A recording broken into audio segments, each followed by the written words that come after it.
It's time.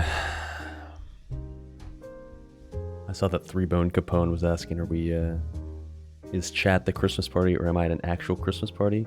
I think actual Christmas parties require that you actually have people that you know that are willing to come to your party. I wouldn't know what that's like. Kidding. I actually did go to a Christmas party yesterday, or well, last night. And that was, I guess, this year's IRL Christmas stream activity, or Christmas party activity, and now this can be the on-stream Christmas activity. Come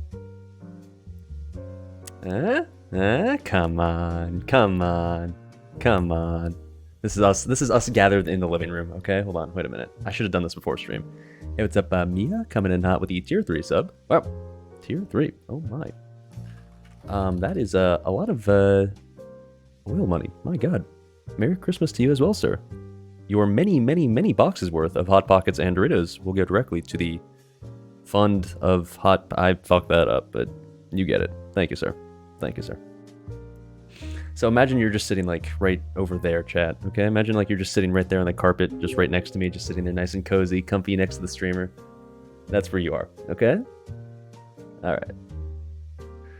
All you want for Christmas is Hot Pockets. Ooh, well, I can hook you up with that. Well, more accurately, Walmart can hook you up with that, but I can tell you where the nearest Walmart is. Can help with that. Hey, what's up, Biggie Numbers? Coming in hot with the Bezos Bucks now for 24 months. Oh, shit, that is, in fact, a Sandbuff icon. Oh, my. 2 years worth of degeneracy. Thank you, sir. Your sub will also go directly to the Hot Pockets and Doritos Fund. And welcome, Selquist. And Flying Hawaiian. All the boys pouring in. The stream's comfy? Hell yeah, dude. Nothing but comfiness tonight. I can guarantee there's zero stress allowed tonight.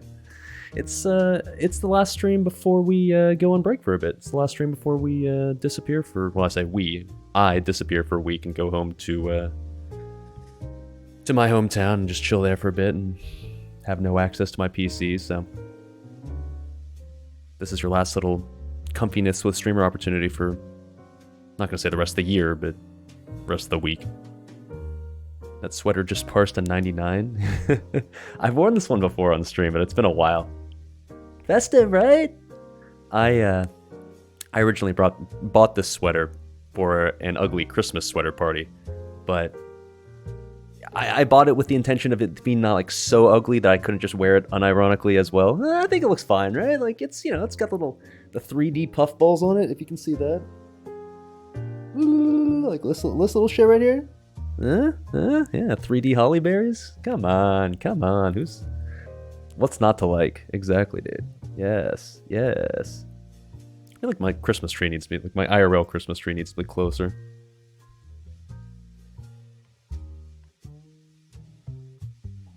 There we go. That's better. So, anyways. Tonight's all about getting cozy for Christmas. Now, I know it's not actually Christmas, but since I won't be here for Christmas, we're going to treat this as Twitch Christmas and enjoy ourselves. When do we get too drunk and do inappropriately long hugs? Nobody ever wants to inappropriately long hug me. Feels bad, man. Unless it's like somebody you don't want hugging you. In that case, I guess maybe I should be thankful for that. I would wager that most inappropriate hugs happen from people that you don't want hugging you. It's rarely some chick that's super hot that like you definitely want to get with that's like, oh, let me hug you for super long. Those never happen for some reason. At least not to me. But that's okay. Who needs that when you have Twitch chat instead?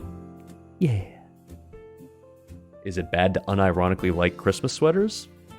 They're definitely evocative of like a very festive mood. I'm not going to say that I want to wear them year round. I'm not going to say that I want to see people wearing these in the middle of February or something, but I will admit that Christmas sweaters, like at the appropriate time of year, are quite, I don't know, they're nice. They're just, even if it's not real, it at least depicts wholesomeness or depicts cozy, everybody's getting along with each other sort of thing. Now, I know that if it's like a family gathering in particular, everyone isn't necessarily getting along, but it's fun to at least pretend like that's what that means, right? Lido's on her way to Indiana? Well, you better hurry, because I'm leaving Indiana tomorrow morning, so you don't really have a whole lot of time to get here before I depart. It's kind of tilting. I think I mentioned this yesterday on stream, or did I stream yesterday? Yeah, yesterday on stream.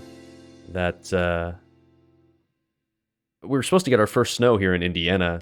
I think it's on Thursday, which is 2 days after I leave, which is tilting because I've waited for like the first big snow event of the year, and it's finally coming. I'm gonna be gone, which feels bad, man. But what can you do?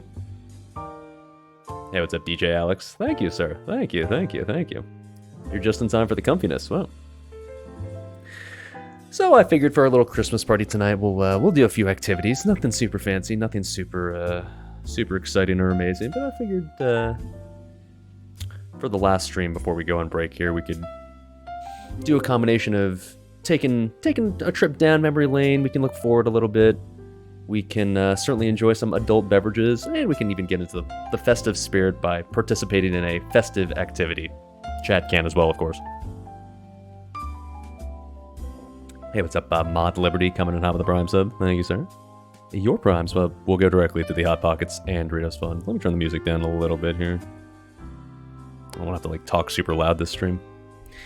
Alright, pin the tail on the Santa? Is it Sexy Santa by chance? Oh my. I'm fully embracing the Vanilla Warrior clown suit IRL. Hey, you know what? This sweatshirt is much more color coordinated than a Vanilla Warrior. How dare you insult this sweatshirt like that? I think you had your first snow about 1.5 months ago here in northern Sweden. I'd love it here. Dude, that sounds so comfy. The fact that it probably gets dark right now at like 3 p.m. in Sweden, and the fact that it's probably snowy already, and the fact that it's like nice and cool and cold, and everyone's indoors. Oh, that sounds like my kind of place. Only downside, of course, is that everyone speaks Swedish, which I don't know how to speak, but, you know. Other than that, sounds great. Cold and got the fireplace going? Dude, so do I. There it is. You read my mind. So, anyways, kids, I think the first thing we can start with doing, since it'd be really, really awkward to be at a Christmas party sober, is perhaps bust out some adult beverages? Mia asks, what did I buy my family for Chrysler? Yes, I bought them a new Chrysler. Is Chrysler still a thing? Does that car company even exist anymore? Chrysler. Do they still make cars? I guess they do. Okay. Sure, why not? I didn't buy them a Chrysler. I bought them a Lexus for the December to Remember event. Hashtag ad. I mean, I think I talked about this on stream a few, like it was on at some point in the past week, or about how I thought it was always insanely tilting to watch TV commercials where it's just like, here, honey, for Christmas, I bought you a car with a giant bow on top. I spent $50,000 on your Christmas presents. Merry Christmas, honey. And you're just like, what are these people? Elon fucking Musk? Like, why are they just tossing around cash? Like, oh yeah, I casually just bought you a car. Happy Toyotathon. Yeah, it's the Toyotathon, the December to Remember. What are the other car gimmicks? To me, it's just always so stupid when car commercials just in general are just like, it's Christmas time, you better buy a car. As if like, that's exactly what I was waiting for to buy this new car. I was waiting for an excuse. Now I'll just buy it as a Christmas present. Perfect. I put it on the Amex grade. I've never actually understood Amex and why it's supposed to be exclusive, or I don't know why it's so supposed to be like such a status symbol. Hey, what's up, Siggy Spess, coming in hot with a tier 1 sub now for 29 months. Thank you, sir. Thank you, sir. Your sub will go directly to the Hot Pockets and Doritos Fund and the Christmas Fund. Thank you, sir. Thank you, sir. Amex is BIS? Okay, I'll start by saying this. I have never had a credit card. I have a debit card, but I don't have a credit card, like a pure credit card, and I've never felt the need for one, just because, to me, the idea of spending money that you don't have, or at least not just directly using the money that you already have, has been always kind of strange to me. And so, because of that, I admit that I'm not fully knowledgeable about credit cards in general, but one of the things about Amex that's always confusing to me is, from what I've heard, they charge like any business that accepts Amex Don't they usually charge the business like a greater fee? Like they take out a bigger chunk. So don't they lose like a bigger? Don't businesses lose a bigger portion of the money that people pay them if they use Amex? It's like, what benefit does a business have of accepting Amex? And why is it so classy? What makes, I don't know. I don't get it. Whatever. Zetrex34 says, I feel you don't really play WoW anymore. Did I quit? That's topical. I did stream WoW yesterday. You do realize that, right? I'm missing out on rewards that are already priced into whatever you're buying. Yeah, I mean, I guess you're right. They give you like back like benefits, like points or cashback or some sort of shit like that. Maybe you're right. But oh well. I barely buy things, man. Things I buy on a weekly basis usually include food, alcohol, maybe once or twice.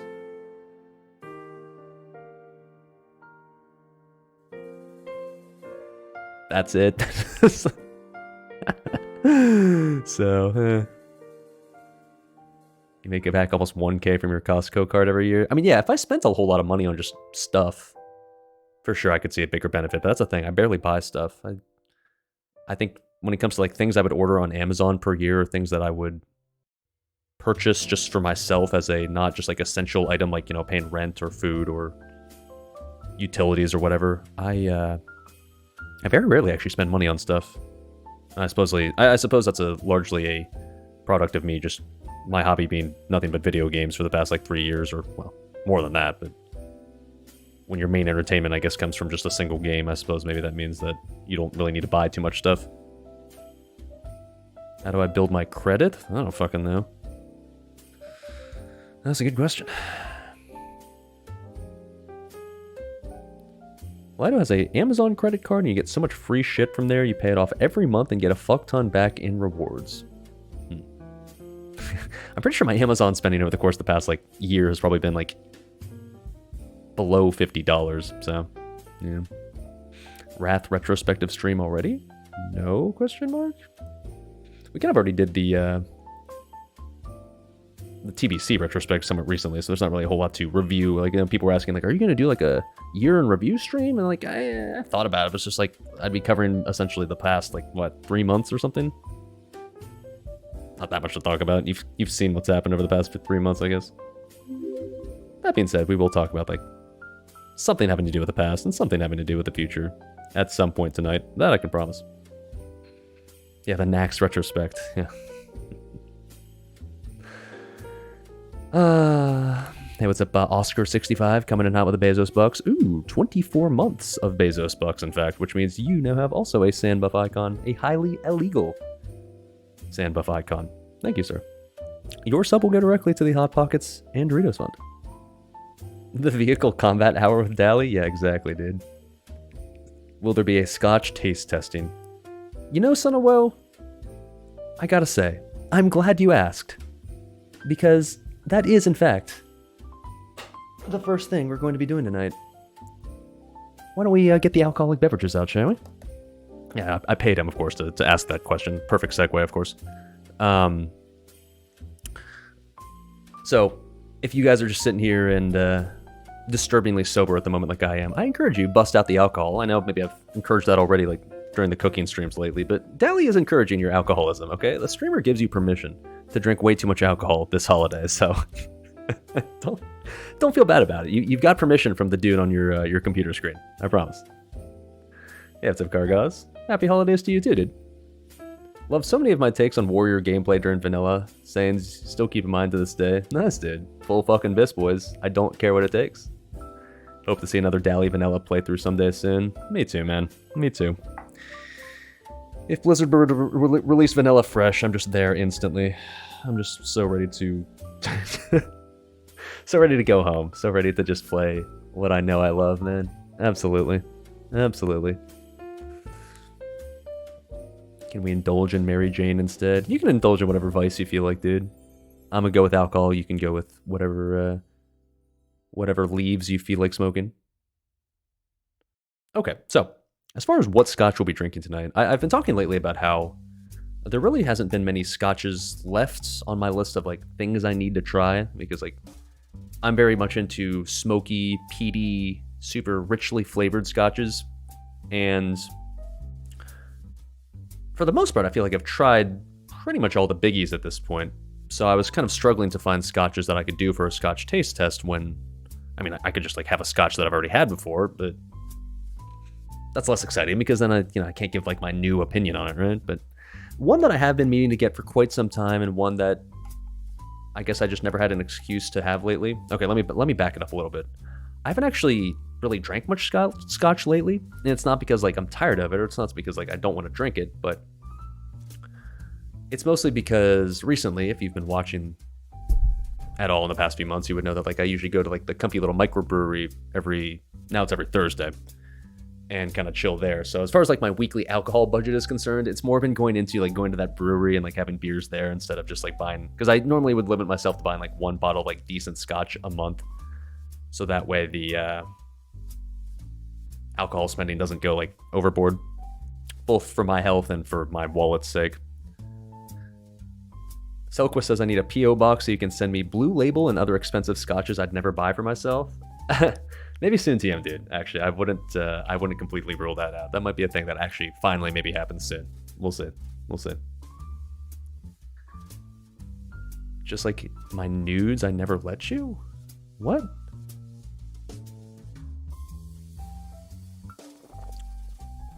So, music? Okay.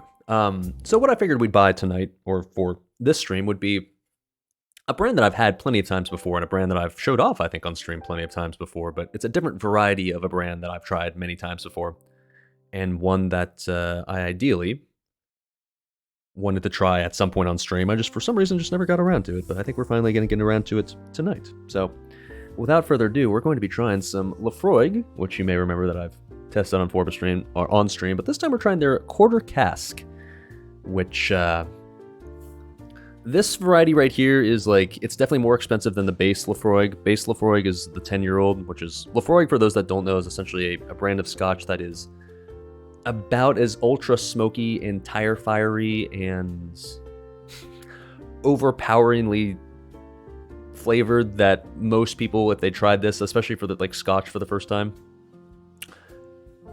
would find it absolutely disgusting. But this is a brand that I've pretty much had nothing but bangers from, and I've always been curious to try their quarter cask, because their 10-year-old is delicious. Their cask strength version of their 10-year-old is delicious. I've had a sherried version of their scotch before, also quite tasty, but I've never tried this one. So we're gonna give this one a shot and do a little taste test. So that way we can, like, I don't know, enjoy our adult beverages for the night, so that way it doesn't have to be sober, awkward small talk. Instead, it can be slightly buzzed, awkward small talk. Yeah. What's the best intro scotch for a bourbon guy? You tried Monkey Shoulder and it's still kind of meh? Yeah, Monkey Shoulder's fine, but it's more like an introductory, just, I'd say almost like liquor in general, not necessarily one that, if you're already used to good bourbon, it's probably going to be underwhelming. I think if you wanted to ease your transition from bourbon to scotch, the one I pretty usually recommend is either Balvenie 12 or Balvenie 14 if you want to spend a bit more money. Balvenie 12 is the double wood, nice, and the 14 is the Caribbean cask one. They're both very good. They're both similar to bourbon. They both have very similar notes to bourbon, but they're a bit more, I don't know, scotchy. So I'd try one of those. That's usually a pretty good go-to.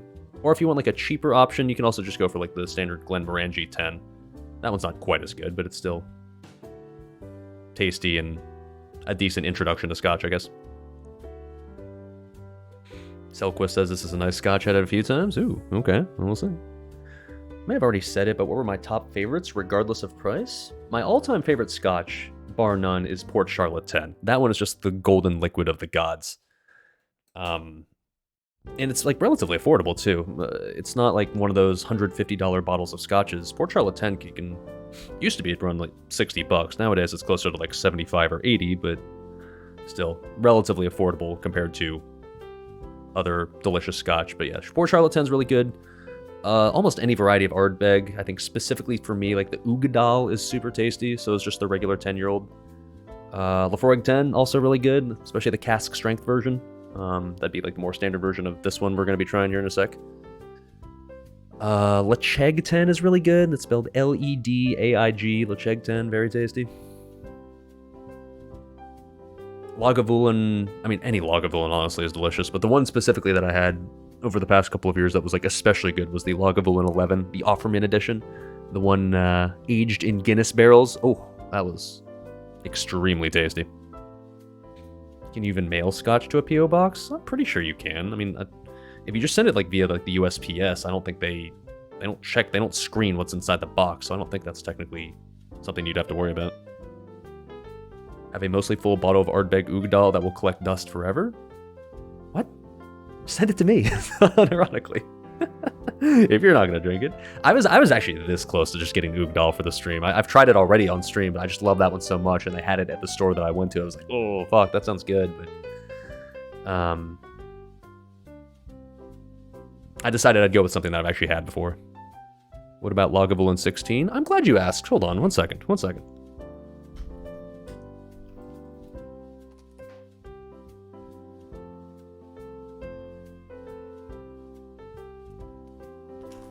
I have been meaning forever at this point to finish off a bottle of Lagavulin 16 that I have. Spoiler alert, yes, I think it's delicious. I've had this little tiny bit left forever now, and I've just never found a good excuse to drink it. I think tonight's a good excuse to drink it. I think we're just going to bust the rest of this out after we finish off a little bit of Lefroy. I think it's time. I think it's time we finally savor this last little bit right here. It's a celebration for the end of the year or something. Something like that. Yeah. But yeah, any Lagavulin is very tasty. Highland Park is a good one too. I was honestly kind of underwhelmed when I had Highland Park. I think I had Highland Park 18? It was fine, I didn't dislike it, but especially for the price, and I guess based on what I've heard about Highland Park, I was expecting more, and it was fine, but I found it a little boring, unfortunately. You bought it based on my review, turns out you just don't like scotch. Yeah, I mean, if you don't like scotch, Ugdal is about as scotchy as it gets. I mean, it's probably not Ugdal's fault specifically, but I think Sweatpants Zach, if you want to get into scotch, Ugdal is not a good place to start. That's one that for sure is going to turn you away if you're trying like scotch just out of the blue. The ones I mentioned earlier, like the Balvenis, those are definitely a better starter scotch. So if you still have the Ugdal just sitting there, I would say, if you're so inclined, ease your way into scotch a little bit more. So like get something like Balvenie, or if you want to like go a little bit closer to the deep end, get something like Talisker. Talisker 10, that's something that's like, it's peated in a similar way, so it's like smoky in a similar way to the Ardbeg, but much less so, just to the point where it's not going to like punch you in the face with smoke. It's just going to kind of lightly fondle your balls with smoke, and maybe that kind of like allows you to more get accustomed to the flavor without going overboard, if that makes sense. You were not a big fan of peaty scotches, but Johnny Walker's got you into it? Well, Johnny Walker traditionally is not very peaty, so I guess that makes sense, but yeah, I think peated scotches are something that usually you find more delicious once you get used to regular scotch. I mean, you don't have to do it that way, like, some people just go straight into liking peated scotches, but I think peated scotch, it's without question an acquired taste. I don't think, well, I'm not gonna say no one, but very few people try peated scotch for the first time and are like, oh, that's delicious. They're usually like, anywhere ranging from like, oh, that's kind of weird, to like, oh, God, that's disgusting. So it's something you definitely have to ease your way into and kind of force down the first few times, and then like all of a sudden you just start to like it. And some people I'm sure will just never like it, but at least for me, that's kind of how it worked for me. Talisker Sky is a decent entry for gentle scotches. I've never tried the Talisker Sky, but I assume it's somewhat similar to the 10, so that would make sense. A light fondling is always welcome. Yeah, I mean, who doesn't like a light fondling of their balls? In Minecraft, of course. Has my taste for spirits developed the more as I've gotten older? I don't know. I mean, the answer is yes, absolutely. I definitely am much more appreciative of just drinking like liquor just straight, mostly whiskey, straight compared to what it used to be, which was, I would almost always, I mean, just, I don't know, just like any young kid in college, he has nothing but mixed drinks, and then eventually you kind of slowly but surely transition into appreciating the taste of alcohol more and more, and less you just drink alcohol because you want to get drunk, and more you start to drink it because like it actually tastes good. I don't think it has anything to do specifically with like you getting older. I don't think like anything about being older makes it taste better. I think it's just that, like I said, it's sort of an acquired taste that once you've been drinking it for long enough just because like you want to get drunk, eventually you start to also you get Stockholm syndrome and you start to enjoy the taste of it as well. And then as you kind of progress your way into drinking whiskey straight, then you get more and more experimental with trying more and more strongly flavored whiskeys, and eventually you're a degenerate who needs to like have cask strength ultra smoky whiskey, otherwise you can't taste a goddamn thing. So I mean, if anything, I would say that my tongue or my taste buds have kind of become more desensitized to ultra strong flavors just in general. I can take a shot of really strong whiskey now much better than I can take a shot of like Fireball, which is like cloyingly sweet, where it used to be the other way around. If it was like super sweet, then I could handle it as long as it wasn't super like the alcohol burn wasn't too much. But now it's the other way around. I can handle the burn just fine. It's just when it's something like this is just like sickeningly sweet that's what really gets me. That's why I go ham on the salts. Honestly, that's probably a reason, at least part of a reason why. I think, if anything, my taste buds have been maybe a little bit dulled by all the strong flavors of scotches I've tried over the past few years, and because of that, everything else in comparison, I guess, tastes less intense or something. What's up, Bruce? Not sure you'll ever be a Scotch man. Mostly enjoy tequila and... What is that second thing? Rackija? I'm gonna Google that. Rackija? What the fuck is that?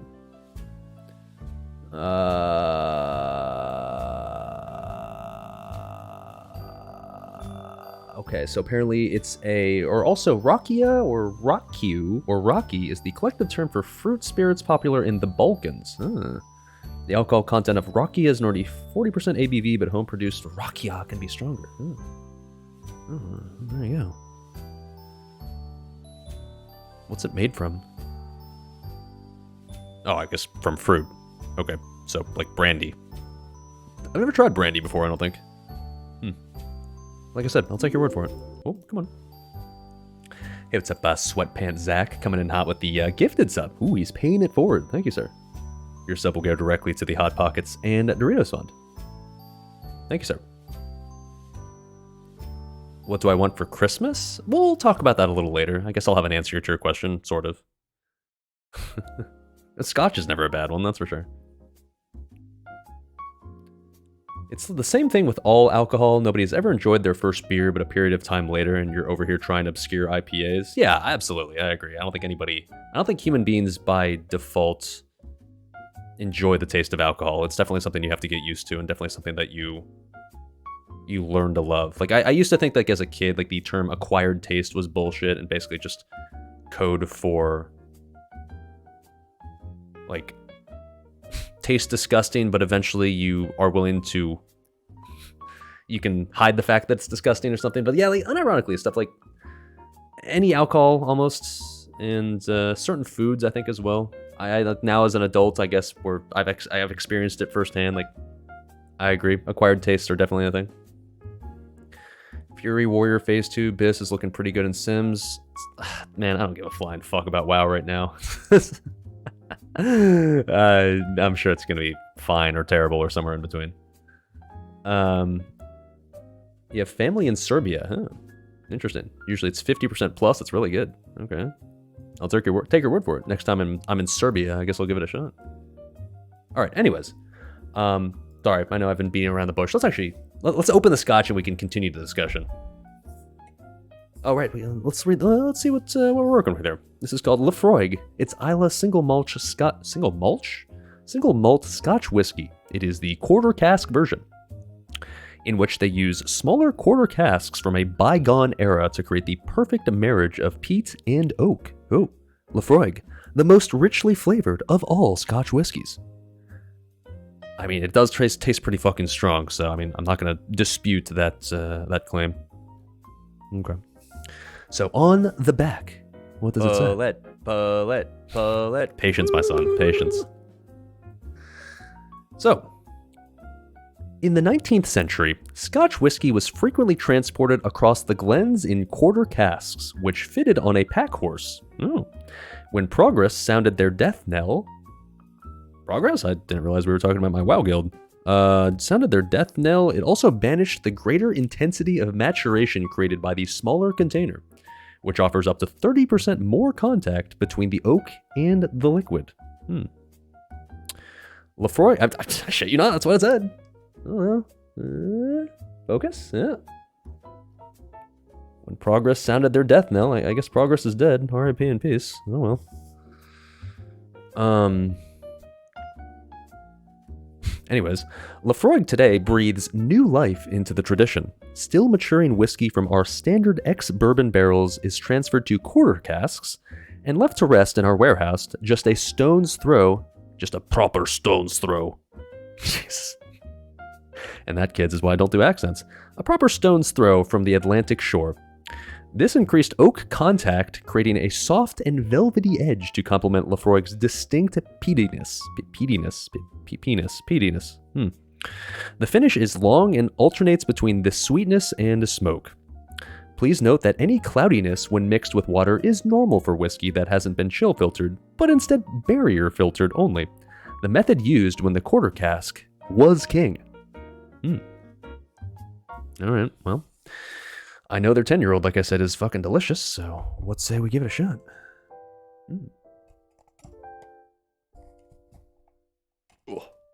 I will admit that, like, the fact that scotches normally comes in, like, little boxes or tubes like this is completely unnecessary, but I will say it's always, like, a nice classy touch. It always, like, feels classier than, like, a bottle of bourbon where you just, like, oh, you just buy the bottle.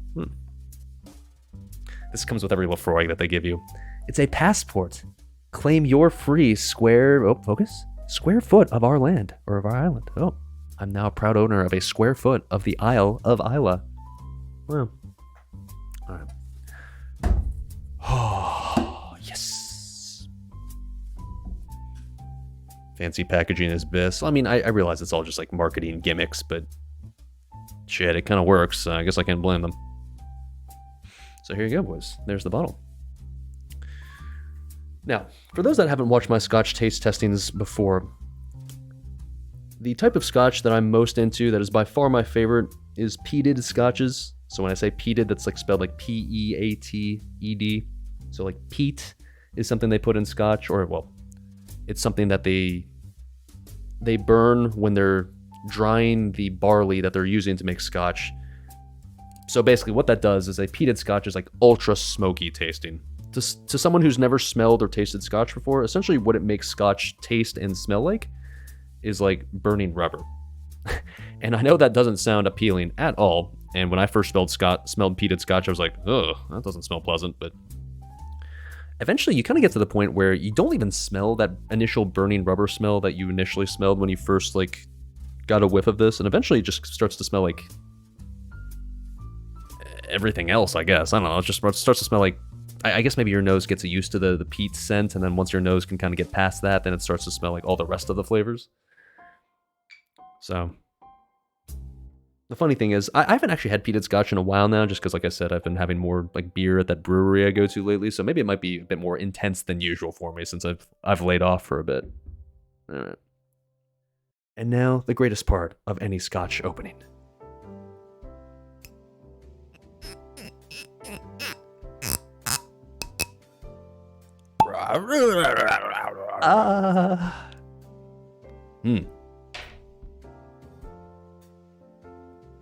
Oh yeah. Okay, I can smell some of the burning rubber smell.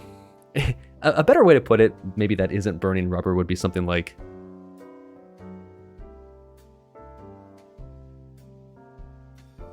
It smells kind of like meat that's burning over a campfire, which...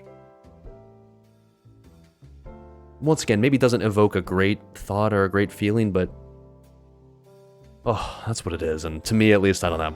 My brain equates that with deliciousness now. Alright, let's give this a little pour, shall we? I cleaned my Glencairn extra for this stream, so that way it looks more pristine than normal.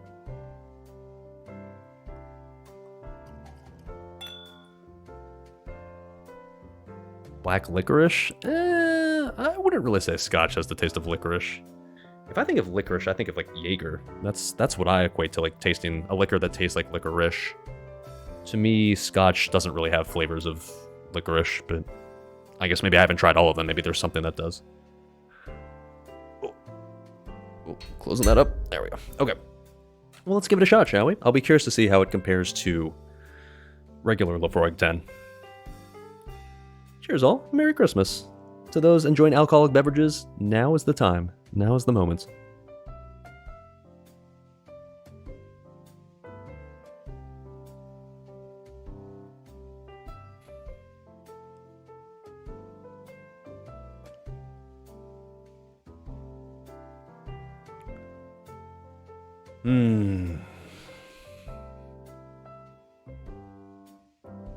A little more, a little more. You can tell I hate it, right? Disgusting.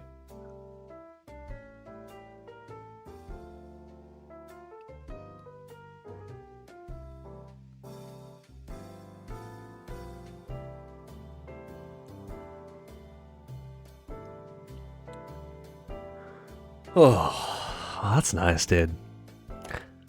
I can't say immediately off the bat. Well, okay, hold on. I was gonna say, like, I couldn't necessarily tell, like, a major difference between this one and the Lafroig 10. But now that I get, like, the aftertaste on it, it's definitely got a bit less of a... Okay, this is, like, a term with, like, Scotch stuff that, like, you either get or you don't. Like, there's definitely less of, like, an iodine taste at the end. It's so hard to describe unless you just know exactly what I'm talking about if you've just had the flavor. It's got a bit of like a sweeter aftertaste, which I suppose is the product, I guess, of using the quarter casks, right? Because like if you're using like if the Scotch is aged in a smaller barrel, that means like more liquid inside the barrel proportionally is touching the edge of the barrel, when the edge of the barrel is what's like imparting the extra flavor, right? So in comparison to like a larger barrel where the vast majority of the liquid is contained like in the center where it's not touching anything, like a smaller barrel equals more liquid. You get it, right? Am I drinking the tears of my enemies? Weird looking tears. Maybe the piss of my enemies. But delicious, delicious piss. If I like Irish whiskey, have I ever tried Green Spot? It's hands down the best Irish, and it's not even expensive. I haven't gotten super into Irish whiskey, honestly. I don't dislike it. I've just never really given it much of a chance, so maybe someday. I don't know.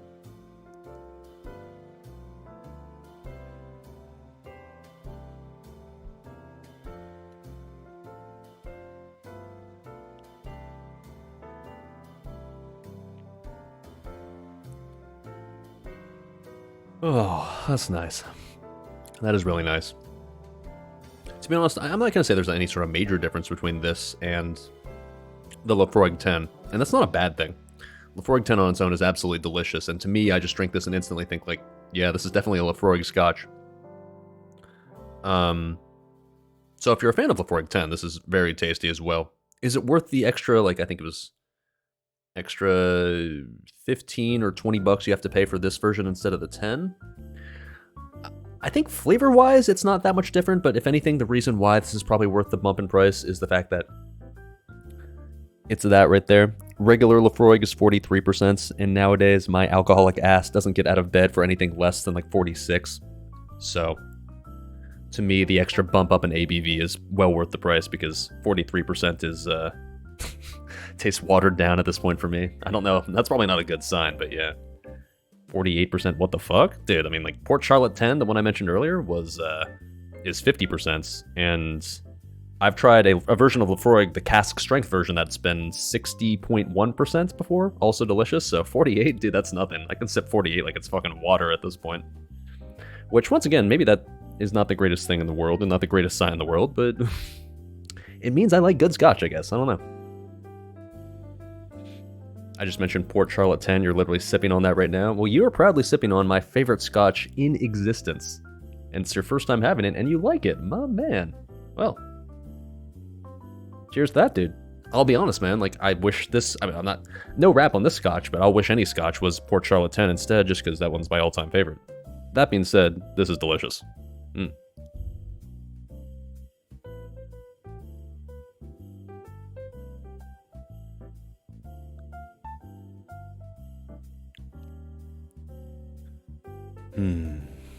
Do I ever take it with rocks? Nowadays, no. I think that, you know, just like we were talking about earlier, how you have to kind of ease your way into scotch or just hard liquor in general. I think everybody usually starts with drinking it on the rocks, and frankly, the reason is because number one, it waters it down a little bit, so it makes it less intense.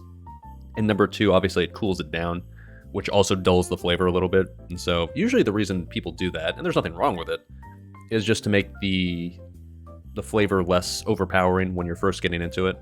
So, like, yeah, just like most people, I started by drinking scotch on the rocks, but the more and more you get into it, and the more and more you start to, I guess, once again, I guess, dull your taste buds or get used to it, the more and more you don't really feel like you need the ice, and the more, like, if anything, you feel like you're kind of wasting it if you water it down. So I definitely nowadays just drink it only neat, because if I drink it anything besides neat, it just tastes watered down and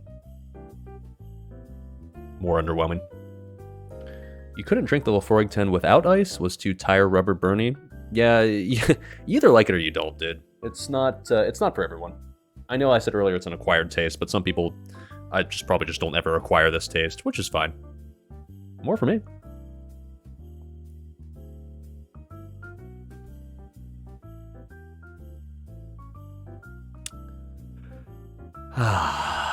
One of the best parts about peated scotch is, like, after you take a sip, you, like, you breathe in, you breathe out, and your entire, like, the entire inhale and the entire exhale, you can kind of just feel the smoke flavor just, like, coating your mouth and, like, the back of your throat. Oh, it's so pleasant, dude. So pleasant. It's supposed to help you taste some of the volatiles as well, but you can't tell.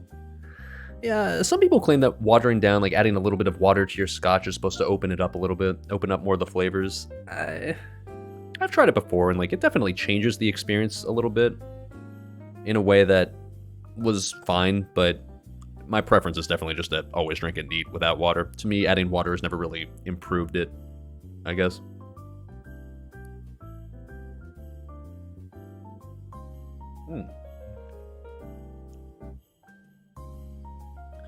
Yeah, I've never tried the frozen metal cube things, or, like, any of the gimmick, like, whiskey rocks or anything like that. I don't know how well they work. I kind of imagine they would... I would imagine that they warm up pretty fast. Like, you drop them in, and, like, after, like, a couple of minutes, they're probably just... That's all they're gonna do, and... The thing about scotch is I don't really feel the need to drink it cold. Like, at room temperature is perfectly fine. And once again, like, the reason is just because, like, if you make the drink colder, it just dulls the flavor a little bit. And to me, that's not something I want out of my scotch. Like, I want it to be as strong as possible and not... I don't want the flavor dulled because either it's watered down or because it's colder. One thing I will do sometimes, especially if it's, like, during the warmer months, is I'll put the glass inside of the freezer for, like, 5 minutes, and then I'll take it out, and then I'll pour it. Because that... I will say, drinking peated scotch in general, but especially peated scotch, I find to be much more pleasant during the cold months, when it's, like, just colder in general. I'm not really sure why. Maybe it just evokes the feeling of sitting next to the fireplace, maybe. Something about it, I don't know. It's just, it hits different in the winter, I can tell you that.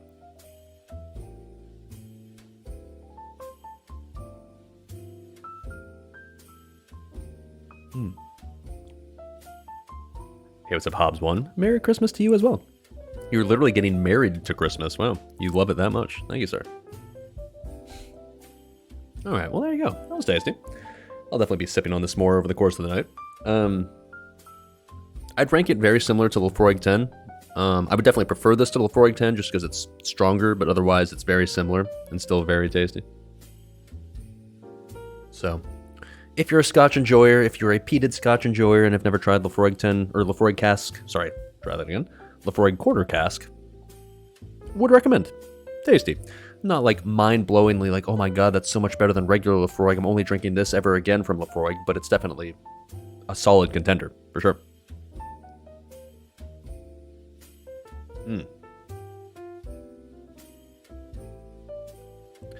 Just need a cigar to make this the best chill vibe for you.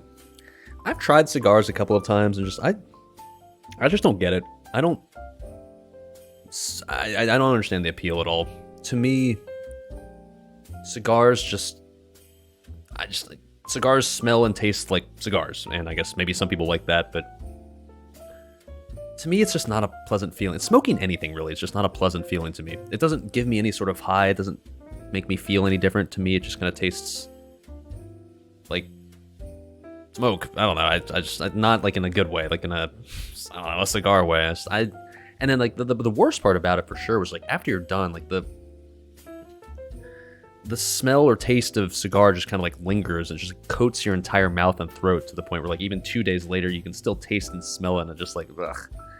I did not enjoy that experience. So I'm not really much of a cigar enjoyer, but I know there's plenty of people who like to pair it with scotch, and if you do, then hey, good for you. But to me, the intense smokiness of the scotch is enough to get the job done already.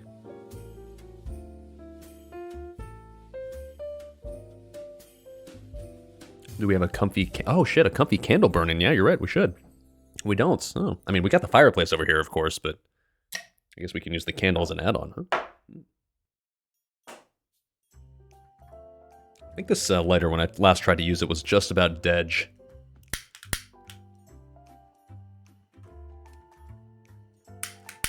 Oh, okay, maybe a little life left. Okay. Not a lot. I can tell, like, with the little indicator of the butane left, there's not much, but a tiny bit. Yeah, alright. Nice. Would be so much more real if your background was actually real. Well, how about your non-subbed ass subs this channel so I can buy my mansion with the real fireplace? Kidding, sort of.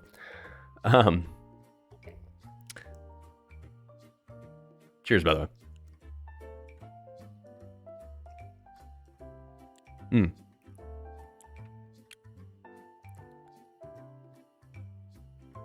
Oh, there's no fire. Well, I just swapped, but there you go. All right, nice. So, anyways, what are we going to do tonight? Well, I figured, I mean, obviously, we're trying out scotch, but it'd be a little bit lame if the, all I was doing was like, oh, tried scotch. Okay, that was the Christmas party. You can all go home now. Only if I promise to get a real Christmas tree next year? I cannot promise that, dude. I don't want to get real needles all over my apartment. Fuck that, dude. So I figured, so for context, last night I went to like a real Christmas party. Not like this isn't a real Christmas party, but I went to like, an IRL one, not with Twitch chat. And it's one of those things where the idea of going to a Christmas party as a kid to do what I did last night was horrifying, because basically it's just like, it was a Taco Man 1866. A Merry Christmas to you as well, sir.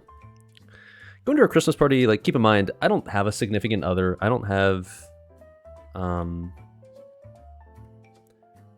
whole lot of... I'm not like an extrovert. I'm an introverted, shy person who, for the most part, feels very uncomfortable in social situations in which I don't know a lot of people. No, that's not sad. I'm just saying it matter-of-factly. I'm not saying, like, oh, I'm desperate for GF. Like, I'm doing fine. But, like, it's just like... I'm a single dude. And not extroverted at all and very shy. And so, like, I don't do well in environments where I don't know everybody. If it's a social gathering where I know most of or all the people there, totally fine. But... so the party I went to last night was... The house I went to was owned by friends. So, like, that's how I knew them. Like, I knew the couple that owned the house. But everyone else there I had never met before. And so I went last night, and it was overall a fun time, and I enjoyed myself, and there was good food to be had, good drinks to be had, and for the most part, like, especially the end of the night, once like a lot of people have left, and it was mostly just like the people that I actually like knew, like the people like who actually owned the house, it was quite pleasant. But during the kind of the most busiest portion of the Christmas party,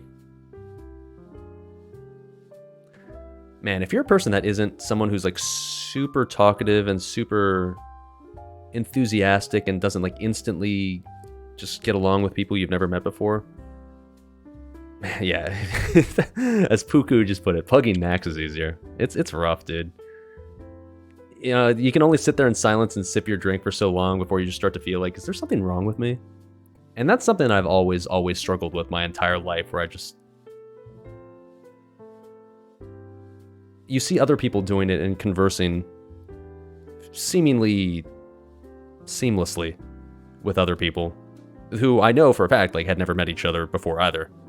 And they're sitting there just like doing fine. And like, it's not to say that I'm like openly awkward about it because I know how to fake it decently, but at the same time, like, I don't go out of my way, like, when it to try to butt into conversations I have no business, well, not no business, but that I have no,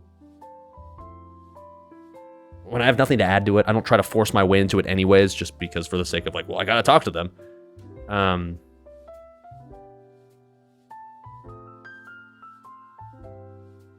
So the reason why I'm saying this is I think last night was probably the first Christmas party that I've ever been to like that, where I just went on my own as an adult.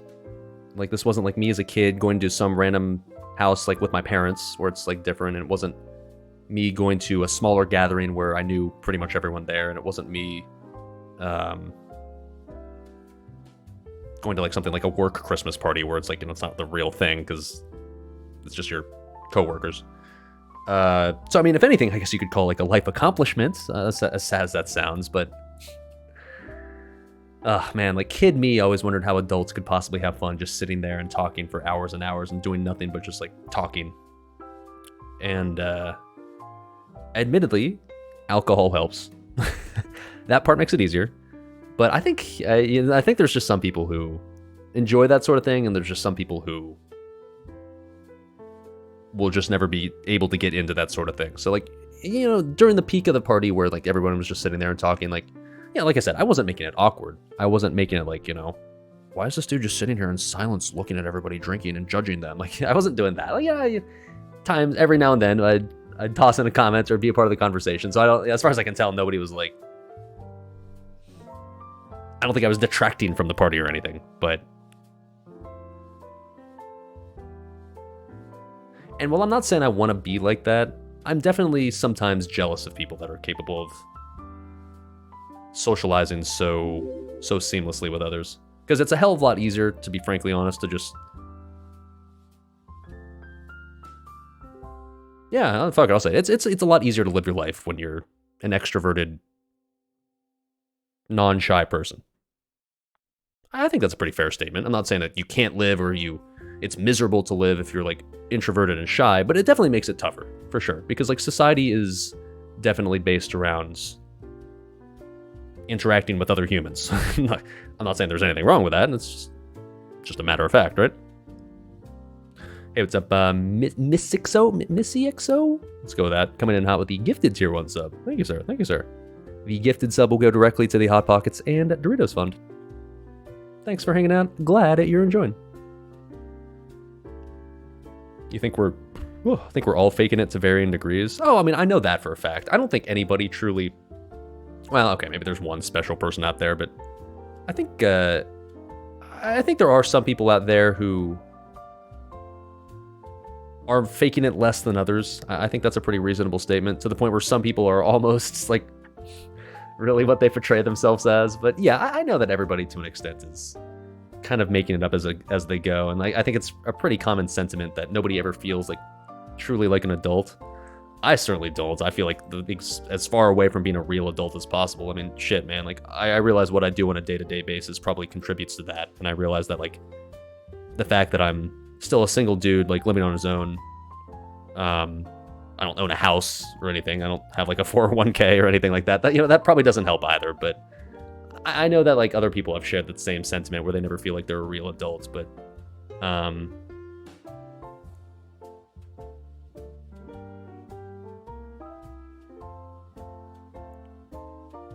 you do sort of sometimes wonder like when will you finally feel like that?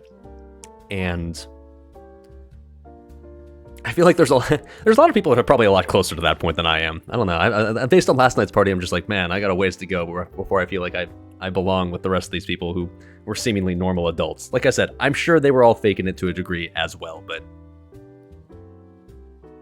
some of the topics you talk about just as an adult is just like stuff that as a kid I thought like, how could adults possibly talk about this for hours and be entertained? And like last night there were some topics that came up and I was like, how can these people possibly talk about this for hours and be entertained?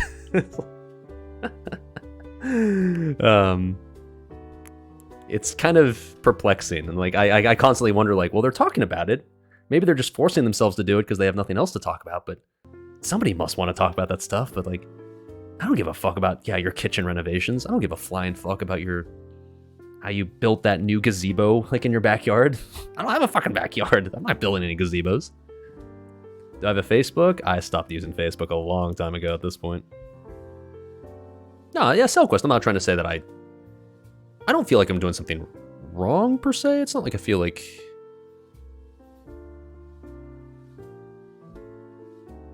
what's the best way to put this? It's not like I'm ashamed about living on my own.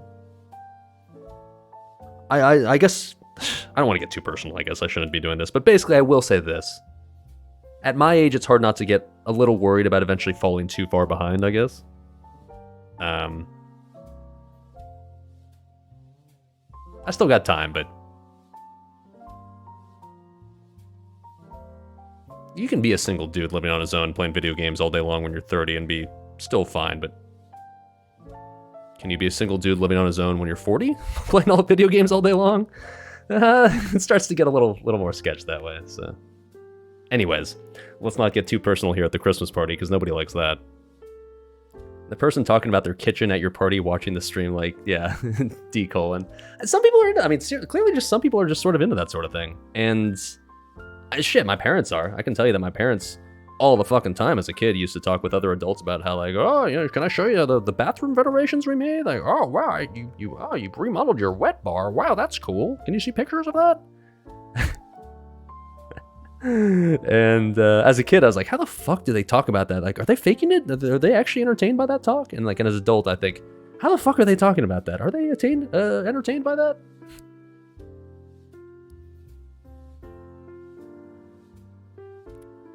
Oh well, I'm not trying to say I'm better than them or anything, because like, shit, I don't have anything to talk about. What the fuck are my interests? Want to talk about classic WoW? No. Okay. Then I'll leave, I guess. It's okay not to be a normie. I know. I'm not trying to say I'm ashamed, like I said. I'm just... going to gatherings like I went to last night is always just... It's just interesting, because like to me, it just always shows that... It's not like I'm saying like, oh, I'm a special snowflake and no one else feels this way, but like it's... interesting to see how... people are at like different stages, especially at my age, like I'm 30. People are definitely at very, I guess... Oh, I feel like differing stages of their life, and 30 is like a kind of a crossroads where like some people kind of already have their shit together, and others don't. And I definitely don't yet. You know, once again, I'm not necessarily upset by that, but it's something that you think about and you're like, I mean, you'll have to do it eventually, right? Otherwise you'll fall too far behind. Also, I saw your message there, Laddie. What's up, dude? Yeah, I saw you got banned on Twitch for some silliness. That sucks, dude. But I assume it's only for like a week or a day or something. But I think everyone, well, not everyone, but people, I would assume, in their late 20s and early 30s, plenty of people feel the same way. And,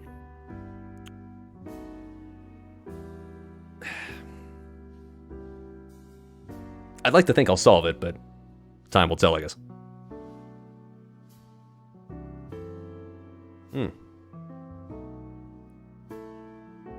Shoutouts to the 30-year-olds without their shit together. I'll drink to that, brother. Just keep drinking until you forget about your problems. It's just that easy.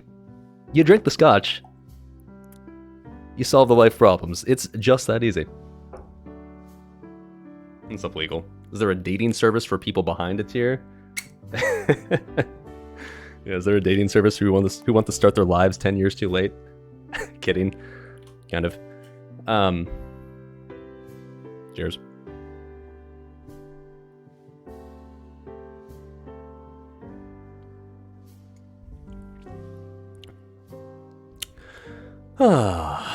Guess you'll pour a glass of scotch as well? Mom, man, please. Streamer encourages your alcoholism tonight. It's the holidays, so the alcohol you drink within like the rest of the month doesn't actually count towards your health, okay? So it's fine. God made an exception for the next 2 weeks to let you drink as much as you want without judgment and without liver failure.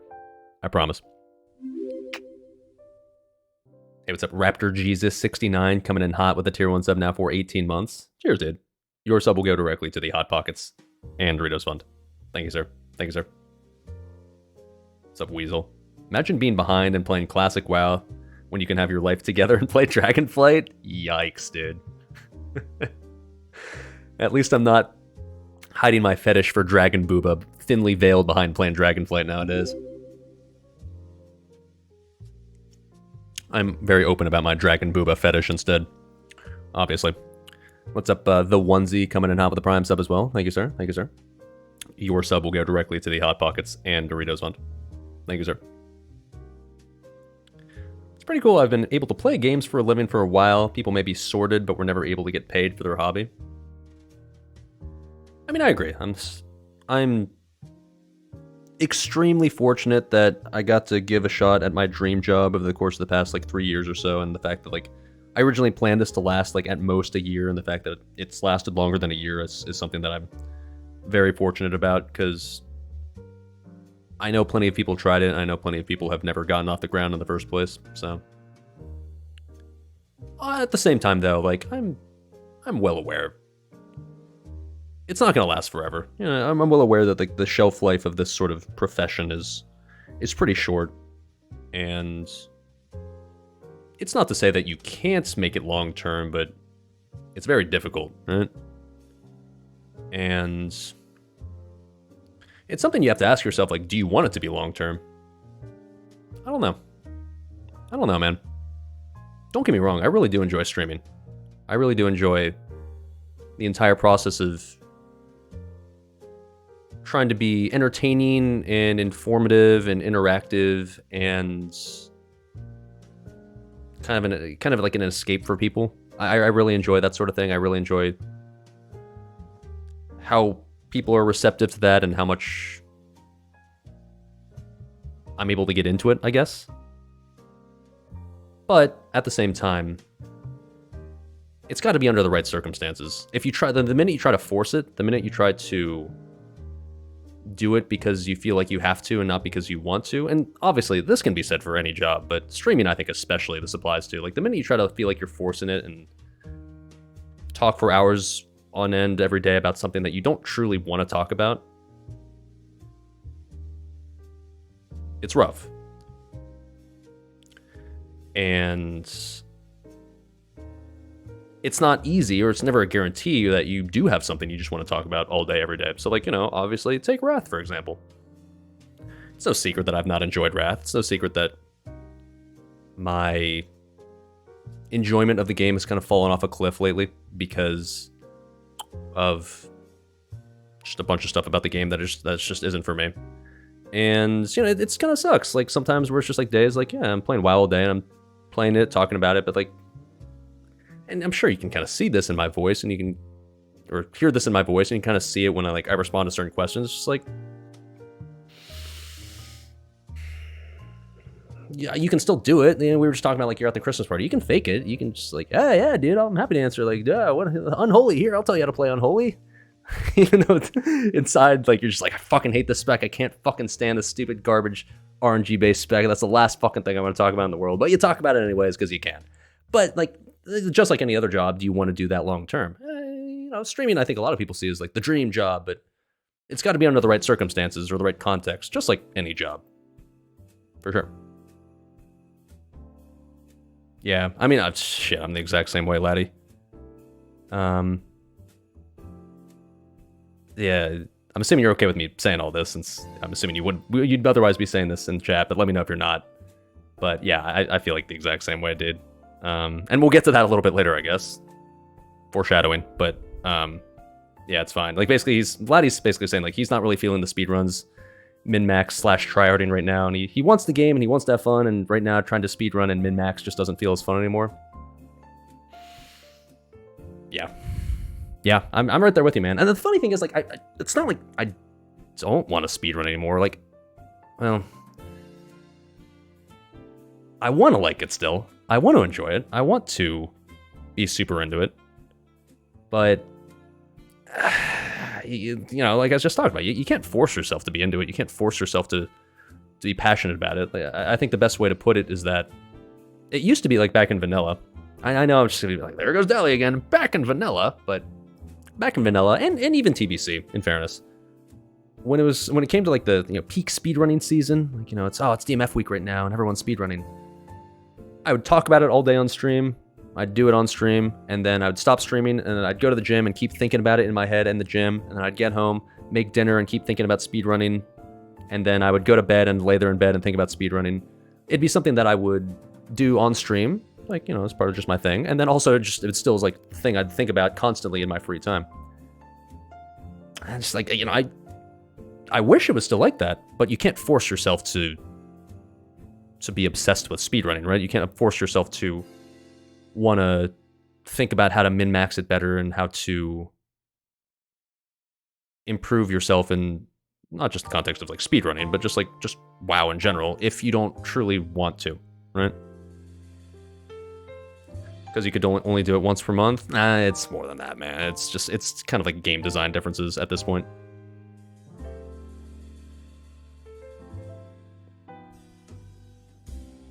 That's called an addiction? I don't think there's anything wrong about being super passionate about your hobby. I mean, on the one hand, yeah, if you want to say I'm addicted to WoW, I'm not right now. But if you wanted to say I was addicted to WoW during vanilla, okay, maybe a fair statement. But at least I tried to make that addiction productive, right? I was trying to stream, and I was trying to funnel that into being passionate about streaming. And it worked. I don't know. I'd say pretty every stretch of the imagination. But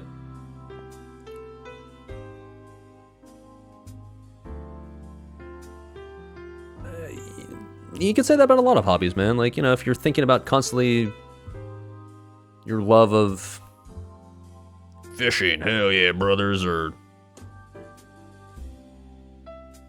woodworking or whatever, there's nothing wrong with, like, as long as it doesn't consume your life to the point where it completely ruins it, I think it's fine. I don't think I ever got to that point. Laddie got banned. I think Laddie's... I always hate when people use the term banned on Twitch, because banned seems like it's so permanent, whereas, like, generally speaking, it's just a slap on the wrist, so, like, they're temporarily suspended. So I'm assuming Laddie will be back within a week or a day or something. I don't know. So I wouldn't worry about it. So anyways, where am I going with all this? Fuck if I know, dude.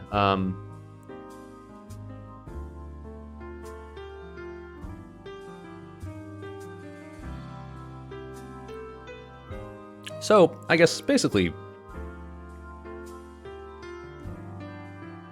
I came into Wrath. I mean, like, if you watched me near the end of TBC, and you watched, like, the TBC retrospective, you know that, like, I wasn't feeling super hot about the game near the end of TBC, just because I still, here's the difference between Wrath and TBC, and here's why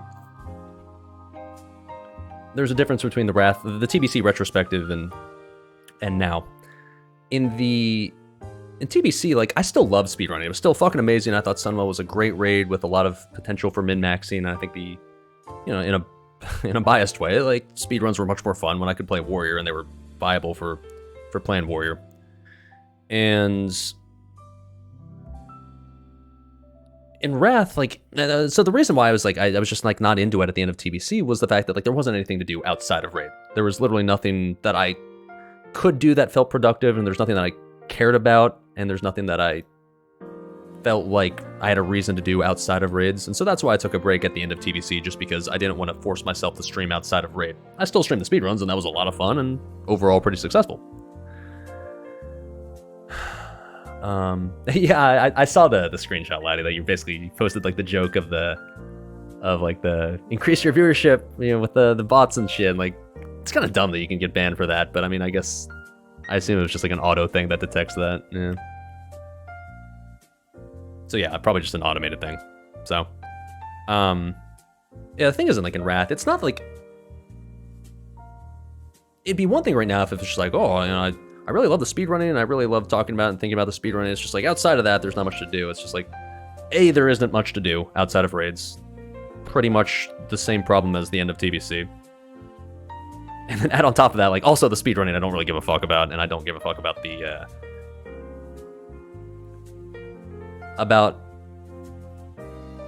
I guess just min-maxing just like the raid environment in general right now, which sucks to say because that's been my bread and butter for so long now, but it's just like...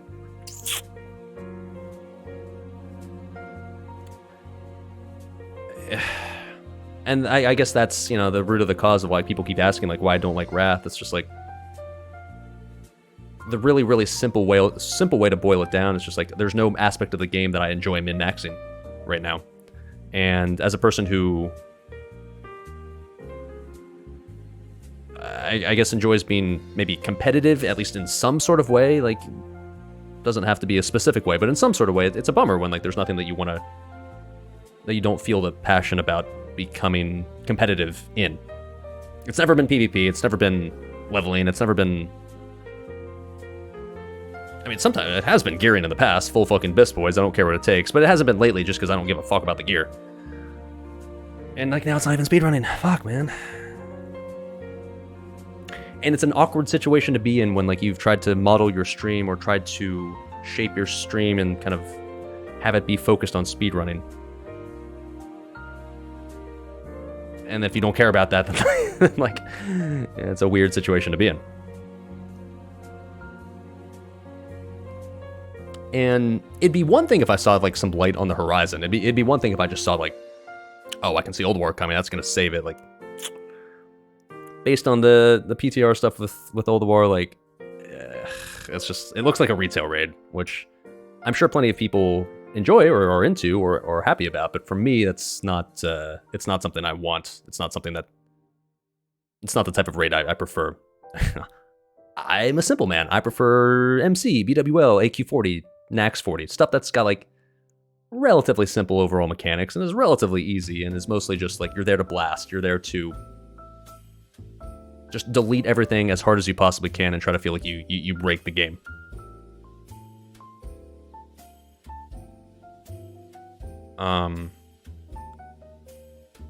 So what does this all mean? Like, you know,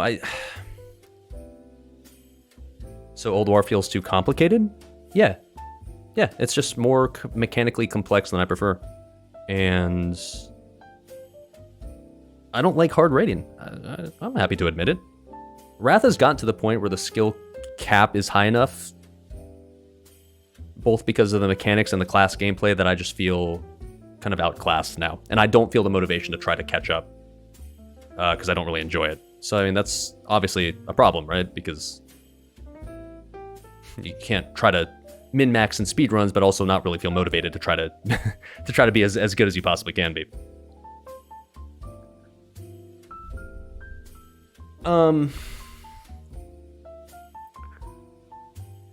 So because of that, I've been giving a shitload of thought lately into what I want to do moving forward, because it's pretty clear to me, it's been clear to me for a while, that moving forward, I can't just continue with the status quo, because I know the status quo is basically a sinking ship. And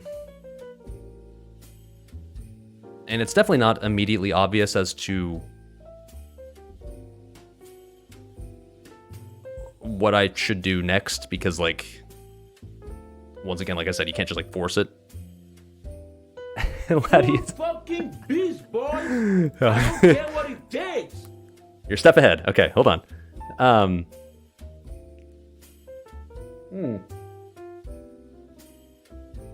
Delicious scotch, by the way. So I'll just get to... I'll stop dragging it out. I'll get to the main point, I guess, of where we're arriving to here. I've decided to leave Progress. It's hard to be in a speedrunning guild if you don't care about speedrunning anymore, and I don't. So I don't want to keep dragging Progress down by making myself eligible to be in a guild that's dedicated to speedrunning. And, you know, public perception aside, I can guarantee the guild is still dedicated to speedrunning, but I can't in good conscience stay in the guild when I know I'm not really fully contributing, and I don't even want to fully contribute. It'd be one thing if it's like I was still like, I gotta get better, because my gameplay lately has been mediocre at best, and I know that, and then I think about it like, well, should I do something about it? I'm just like, I don't really want to. So it's that, and then the fact that, like, it's just been more and more difficult lately to be a streamer in Progress. I'm not going to go fully in depth because A, it doesn't matter now, and B, out of respect to the guild, I'm not going to go fully into detail about it. But basically, when I joined the guild, it was very viable to be streaming full-time in progress, and now it's not. There were some assurances made to me when I joined the guild that ultimately got reversed, or at least ultimately policies got changed to the point where now, with policies that exist now and sentiments that exist now, like if they were like that when I was initially talking about joining the guild, I never would have joined in the first place. So I don't blame them. Progress, keep in mind, is a guild that has always tried to do anything they can to increase their competitiveness and to get any edge they can and to be number one when it comes to speedrunning and progression. And that is still what they're doing to this very day. I think the extreme they've taken it to lately is not something I think is necessary, and I, selfishly speaking, it was very bad for me. But I'm not bitter about it. I'm not salty about it. I'm not gonna look back on progress and be like, nah, fuck those guys now. Like, whatever, man. They're still trying. Progress is still trying hard to be the best, and I know a lot of good people in progress, and there's plenty of people I would consider myself to be friends with in progress, and I'm hoping they can continue to be successful through the end of this phase and through the end of Wrath, because I think their intentions are still fine. Even if I don't agree with the policies, they still, the mindset of the guild was and is and always will be, I'm sure, something that I was directly in line with, was just like, what do we have to do to be the best? And I'm fine with that. That's the reason I wanted to join the guild in the first place. It's just more my declining passion in the min-maxy side of the game that really has caused me to leave. Not because I'm salty with the guild, not because I feel bitter, or because I feel like some sort of, I got slighted somehow. Yeah, Serenity, sorry, man. It was time. It was time. So, and yeah, to be honest, it is a little frustrating as a streamer when people keep asking, like, when's the next speedrun? When's the next speedrun? Like, what's going on with progress? Like, why have I heard nothing about progress speedruns? And like, when I can't answer that question, I know I keep giving the cheeky, that's a good question, dude, but it kills me every time I do it. I want to answer it, and I can't, and that sucks. And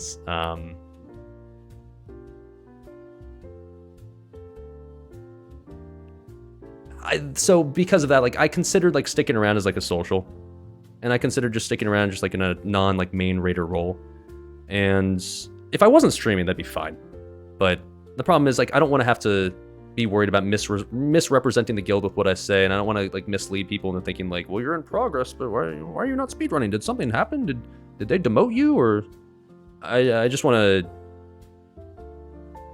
be able to speak freely about whatever the fuck I'm doing and not have to worry about like, how will this reflect on progress when I'm not even like main rating with them, which is a bummer, because like I said, like I know a lot of good people in progress, like, Vishu, what's up, man? Gonna miss you too. I mean, I'll still be on Fireball, don't worry, man, like we can still do shit together. I just don't want to mislead people into thinking that like, oh, I see you're in progress, when's the next speedrun? Because the answer now would be like legitimately like, I don't fucking know. So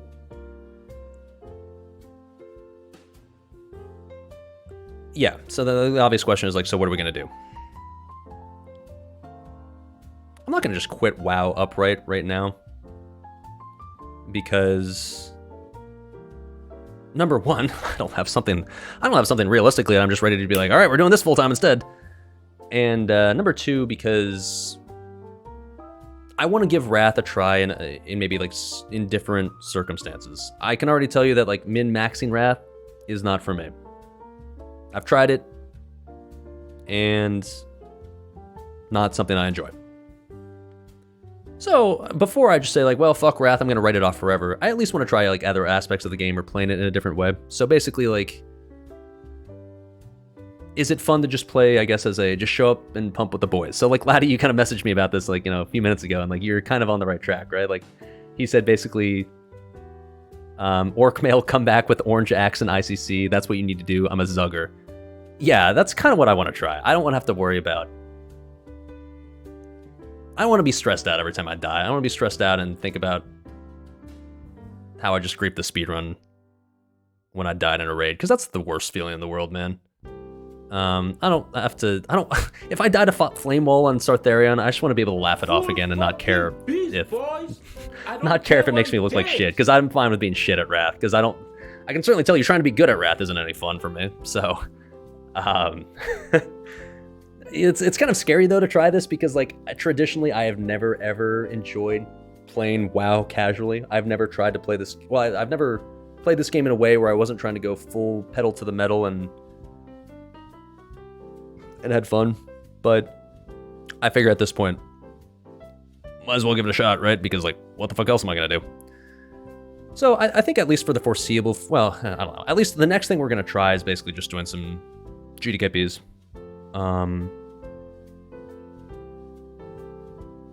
And I'm not trying to say that like, we're just at the full fucking Biss grind, but like the idea of like kind of what Lottie talked about, like maybe playing the long game here and just going back to the warrior and just playing that as like my main character and not caring if he sucks at damage and not caring if he's viable for speedruns or not. Just like playing it in a way where like long-term plan, maybe we're going to try to buy Shadowmourne.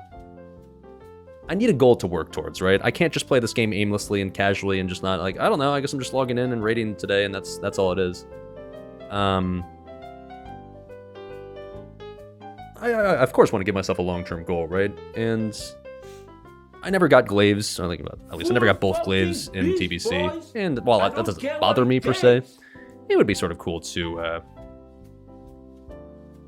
try to make that my long-term goal instead. I don't know if it's something I'd be willing to be passionate about long-term, but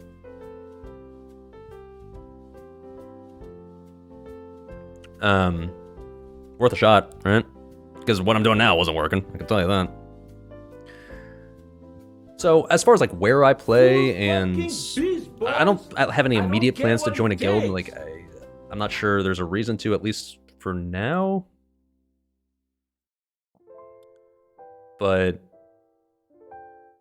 if freedom ain't free, come to Dali GDKP. I don't, I've never wanted to run my own GDKP, but now in the context of like I don't have to worry about like speed running off to the side. Who knows, man? Maybe. Like, I I wish Gehenna wasn't unlocked, man, because I do want to go back to Horde. I'm not going to lie. It's not like I've never made this a secret. Like, I've always preferred to play Horde. And the only reason I was willing to play Alliance was to play with Progress, but if I'm not going to play with Progress, my preference is to play Horde. But the problem is that, like, I don't want to do another reroll because, like, that always sucks. I would know, I've done it too many times already. So I mean, like, I've got the 5 characters on Firemaw already that are just sitting there, all relatively well geared that I can play with. But the issue is that you can't, like, with faction transfer coming with Ulduar, you would assume. If it weren't for Gehenna being locked, it'd be a no-brainer. I'd just transfer my characters off Firemaw, change them over to Horde, boom, let's pump. But Gehenna is fucking locked, so I can't transfer them. God damn it, dude. So, I mean, the obvious option in front of me is just to stay on Firemaw and just do GDKPs and just do raiding on Firemaw still. So, I mean, that's right now probably the most likely scenario. But, I don't know yet.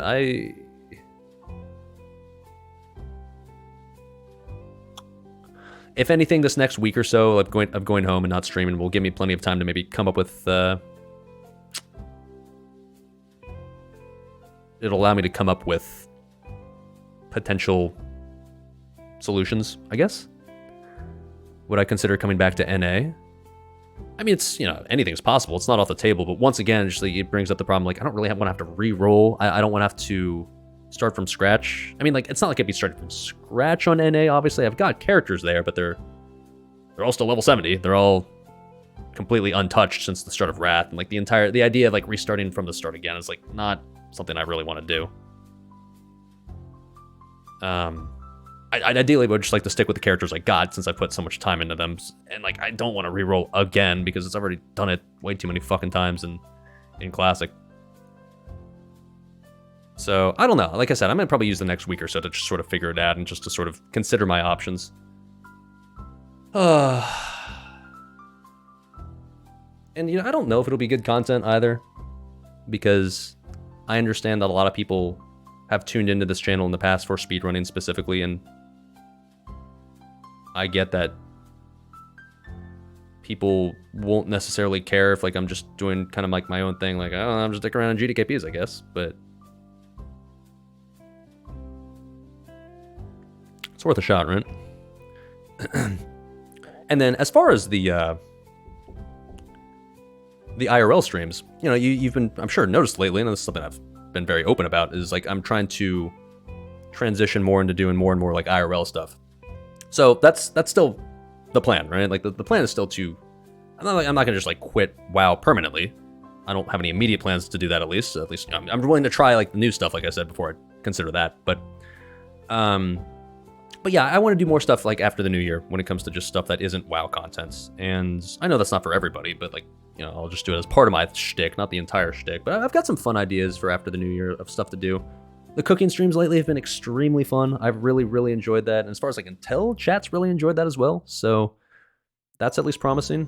And then I've got some other ideas that I think would be not necessarily cooking, but other maybe similar stuff where we can just be silly and meme around a bit, and stuff where streamer is going to be a bit like out of his element, I guess. I think that's one of the most fun parts about the cooking streams is like I know and fully acknowledge I'm out of my element, and that's what makes it more fun. And if you guys have any sort of fun ideas like along those lines, hey, I'm all ears. Not gonna guarantee that I'll listen, but like, hey, couldn't hurt, right? Probably more views if I'm not depressed. Yeah, exactly, man. Look, I'm fully aware. I'll be the first to tell you that lately I've been kind of miserable on stream, and I've been not particularly pleasant to watch at times because I just look and or sound depressed, and it's because I have been. You know, I'm not trying to like, I'm not the type of person who wants to put on the happy face and pretend everything's hunky-dory when it's not. So yeah, I mean, if anything, I once again, I can't make any guarantees. I don't know if doing more casual Wrath enjoyment is going to be any more entertaining for me. I hope so, but you know, it might just be just as awful. Who knows? But yeah, I agree. Like me not being super annoyed and depressed every time I die, and not being worried about what I can and can't talk about, I guess will probably be better for my overall mental health, I guess, if anything. That'll help. That'll help. Did I get kicked from Progress? No, I didn't get kicked from Progress, but I decided to part ways with Progress. In not a drama salty way, in just a speedrunning isn't for me anymore way. At least not in Wrath. I can tell you this. If Blizzard announced fresh vanilla Classic tomorrow and said it's Blizz-like and it's just like it was at the start of Classic, fuck it, man, I'm in. Let's go balls to the walls again. Let's get some world buffs. Let's get a warrior. Let's pump. When I say I'm not into speedrunning, I'm not into speedrunning in Wrath. In vanilla, I will love vanilla till the day I die. I'm willing to min-max the shit out of that old-ass game forever. But I'm also realistic and know that like what I just described is probably a pipe dream at this point and will never come back. And even if it does, I know that'll never be like the cool content anymore because vanilla, it'll never be like the first time. That's fine. That's fine. I get it.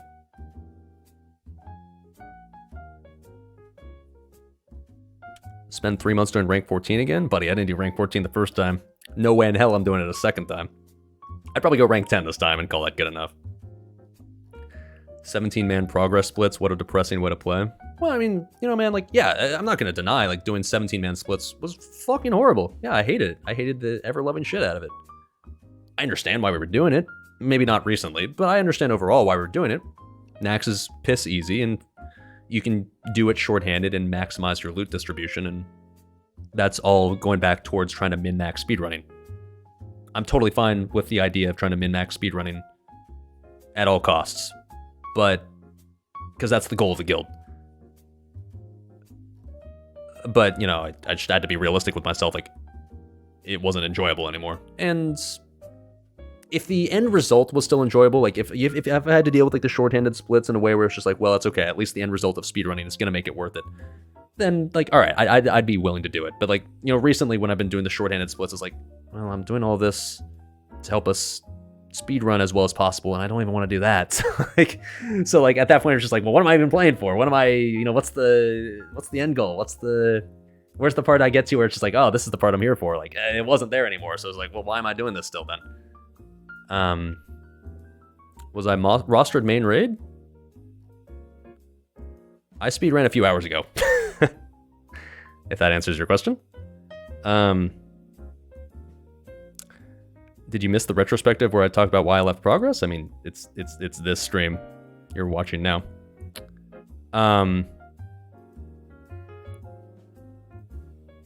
So yeah, I don't know. Where do we go from here? Playing Wrath more casually. Is that going to be more enjoyable for me? I hope so. Will it be more enjoyable for chat? I hope so. Answer is certainly not a guarantee of yes.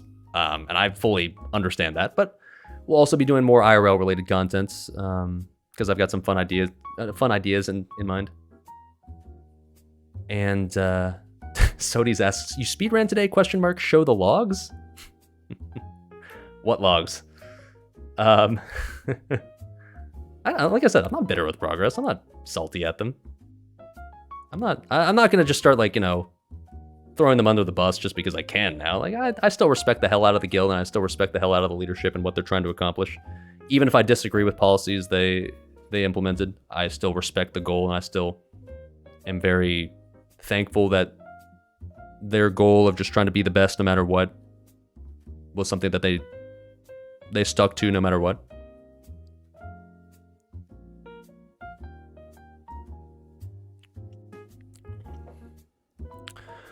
So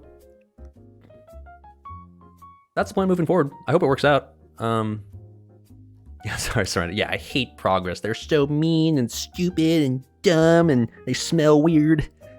I hope they fail now because I'm not with them.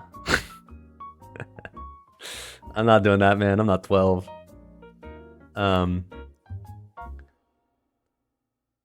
So, you know, I hope it works out. And if it doesn't, then hey, it's been a good run, but hopefully it allows us to enjoy the silly video game a little bit longer. Hansi will make room for Chad Mail Orc. Yeah, I don't know, man. Like, my preference is to play Horde, and just on Gehenna's is the most obvious option, right? Hey, what's up? Konathorian coming in hot with the gifted tier 1 sub. The 5 gifted tier 1 subs. My bad. All 5 will go directly to the Hot Pockets and Doritos Fund. Thank you, sir. All 5 are much appreciated. So it is says let's be honest, I'm being way too sugarcoaty. You can call it sugarcoaty. I call it being professional and not burning bridges and not being a total asshole just because I now can. I don't know, man. Like I said, I'm not 12. I have plenty of opinions I'm not going to share. I have plenty of things that I could share that throw Progress under the bus, but I'm not going to. You know why? Because I'm a fucking adult, and I'm not going to create drama for the sake of drama, because that's not me. If you're here for drama, you've tuned into the wrong channel. I'm sorry, sir. I'm not going to hide behind the anonymity of the internet and be an asshole just because I can. We're on Congress and we're on Twitch? Okay, that's fine. But once again, just because it's cliche as fuck, but just because I can say bad things doesn't mean I'm going to. And that being said, I don't have a ton of bad things to say. Anyways, moving past that. Also, what's up, Crix? Welcome, dude.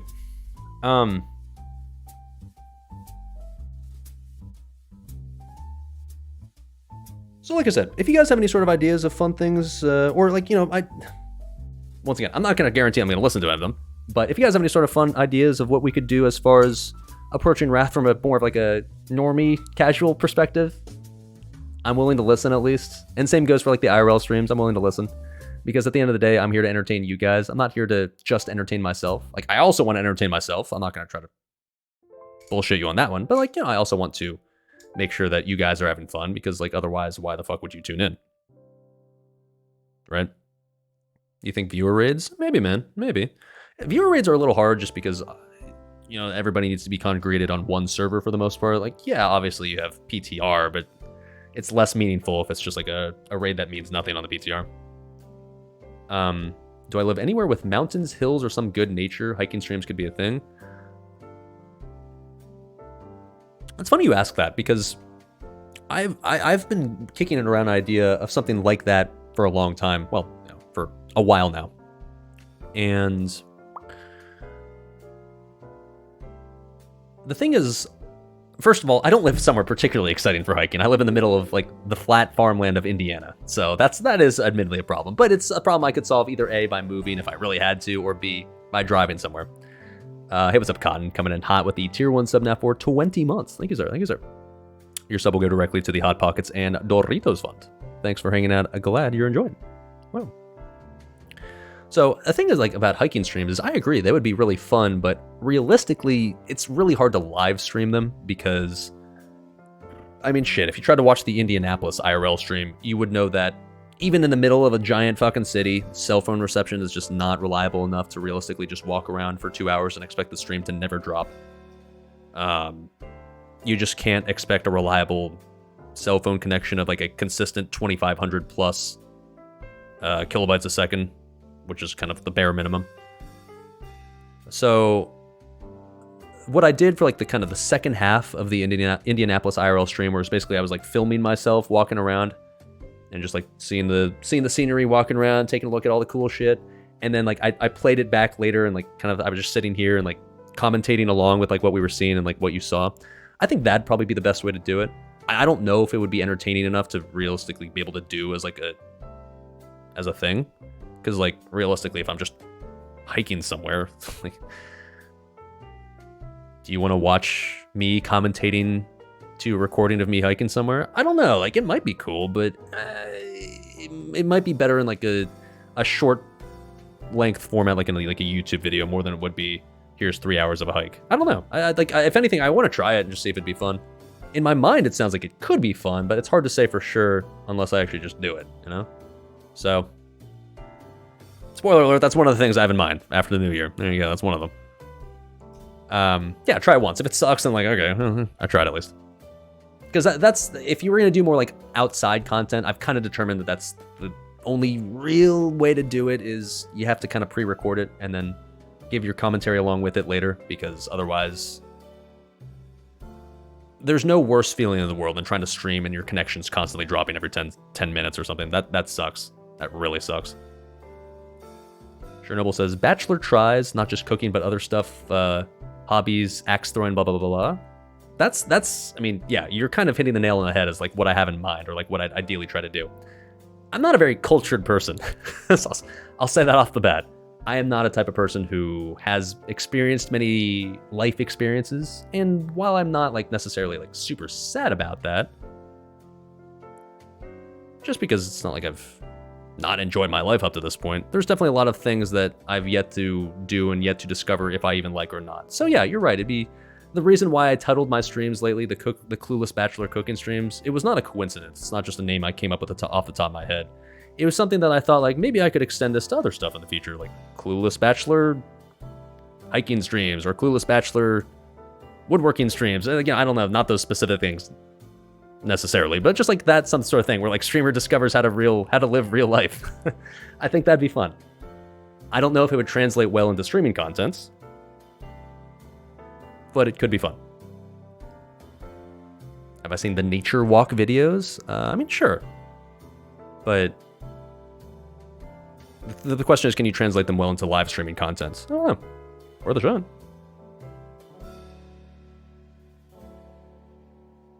Yeah, I know for sure, Chernobyl. I agree. YouTube, it's kind of a natural transition into that. I don't know if that's necessarily something I want to do either, but an option, I guess. But yeah, like I said, at least in the short term, like I still want to try at least to play Wrath all the way through the end. I couldn't keep doing it in the context I was doing it. I know that, but I at least want to try to at least play it and see it through to the end. So it's not like I'm just immediately hard transitioning into doing anything that isn't WoW. But if I was ever to do this streaming thing long term, people keep suggesting like you should branch out into other games. You should branch out into this game or this game, and it's just like,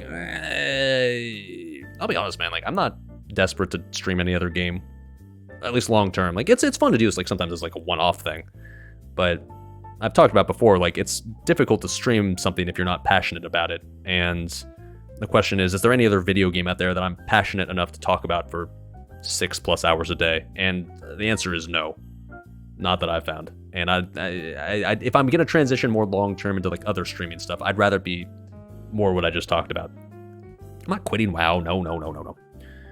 Not yet.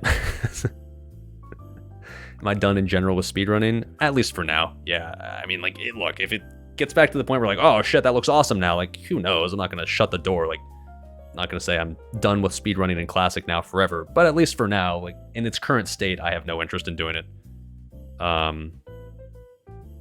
It's just not for me anymore in this version of the game. So yeah, that's all I got on that topic. So that was fun. We'll see what my options are. I wish if Gehennis was unlocked, it'd be so easy. It's just like, okay, let's transfer to Gehennis. Yeah, easy, let's do it. But because it's not unlocked, the question becomes, do I want to continue with my current characters on Firemaw? Do I want to restart? Because my characters, like, from Bakers are still on Gehennis, and I could just start to catch them up and level them, but I don't really want to have to level them and catch them up again. Oh, God. Back to back GDKPs now? I don't know yet, Legal. Like, I'm not a machine like Laddie who can do, like, 9 GDKPs a week. That just ain't me. That's just not something I enjoy. Like, I don't want to raid, like, all day, every day. I like raiding, don't get me wrong, but like I just don't want to do it like it's the only thing I do in game. So, yeah, I don't know. I gotta figure it out. I want to find ideally the happy balance. Now, I mean, like, it means probably more farm streams, like where I'm farming gold. But now when people are asking, well, why are you farming Halls of Stone? Now at least the answer doesn't have to be like, I don't know. I have nothing better to do. Now at least can be like, okay, because I want to make gold to buy full fucking bis. At least that gives me more of a reason to like just do comfy farming that I enjoy doing, but admittedly haven't had much of a reason to do lately. Because, like, you've seen me in Halls of Stone lately plenty, right? But, like, people keep asking, like, well, what are you farming gold for? And up to this point, the answer's been, because I have nothing better to do. But at least now, like, I at least have a reason to do it, which hopefully might make it better. I don't know. Maybe not. GDKP on Firemaw, swap gold to Gehennis, put Chad in Halls of Stone. No, it's not a bad idea. Not a bad idea at all, honestly. Maybe like try to slowly transition that. Maybe like have some streams dedicated. Like for now, like do the Firemaw characters doing GDKPs, and like on the side when I'm not doing raids, maybe level Gehennis characters to try to balance it out a little bit, and then eventually try to transition into the Horde characters again. Yeah, okay. I'd have to think about the specifics of that, of how I'd do that, but I don't hate that idea. That's not terrible. Not terrible. You like farming streams? Everybody else does nothing but raiding anyways? Yeah, I'm the exact same way, man. I don't want my content to be just focused around raiding. Some of my best streams in vanilla were just me just running around Fellwood or sitting in DM East. I agree, and that's I don't want to ever lose that aspect of my streams because I love those sort of streams. Legal's kind of jealous of me in some aspect. You have so many things you'd like to do with games and stuff, and you don't have time to do them. I'm pretty sure it's a grass is greener situation. On the one hand, I wish I was like you, Legal. I mean, as far as I can tell, you're still very into speedrunning, and you're still very into getting super min-maxy with it. And I wish I had that same passion as I assume you still have. So, you know, grass is always greener, right? I guess I should probably update the progress command, huh? Let's see if I can make a new tasteful command.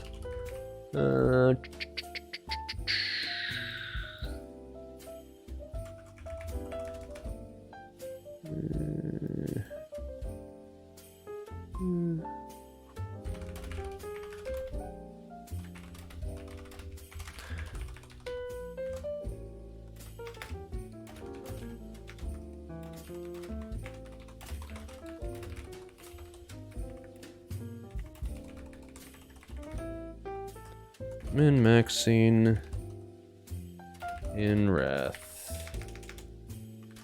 Oh, I spelled speedrunning wrong. Hold on. There we go. In Wrath. Wishes the guild good luck in all future contents. There we go.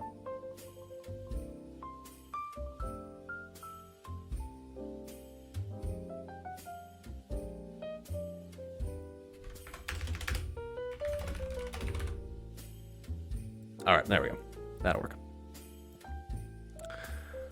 So anyways, so Legal says, not as much as you used to, but you also haven't gotten the chance to play other games for like 3 years now. Yeah, I'm kind of the same way, man. Like, if it's not WoW, it's just like, well, what the fuck else is there? Yeah, you're right. I haven't given any other game any sort of fair shot of being like my full-time game in a long time now because I haven't needed to. And like, once again, I'm not we're still going to stick to WoW for now to see if we can enjoy it in a different way than I've traditionally enjoyed it. No, it's not a goodbye announcement. I let the guild know before the stream started. I wouldn't want to be like, hey, I'm leaving the guild, by the way, and have people find out for the first time in guild on stream, because that'd be lame. So I let them know in advance.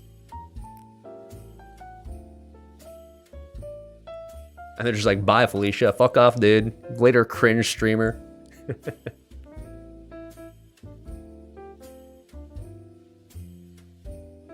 You can DM me your retirement game list. Oh, sorry, that scotch went down a little rough.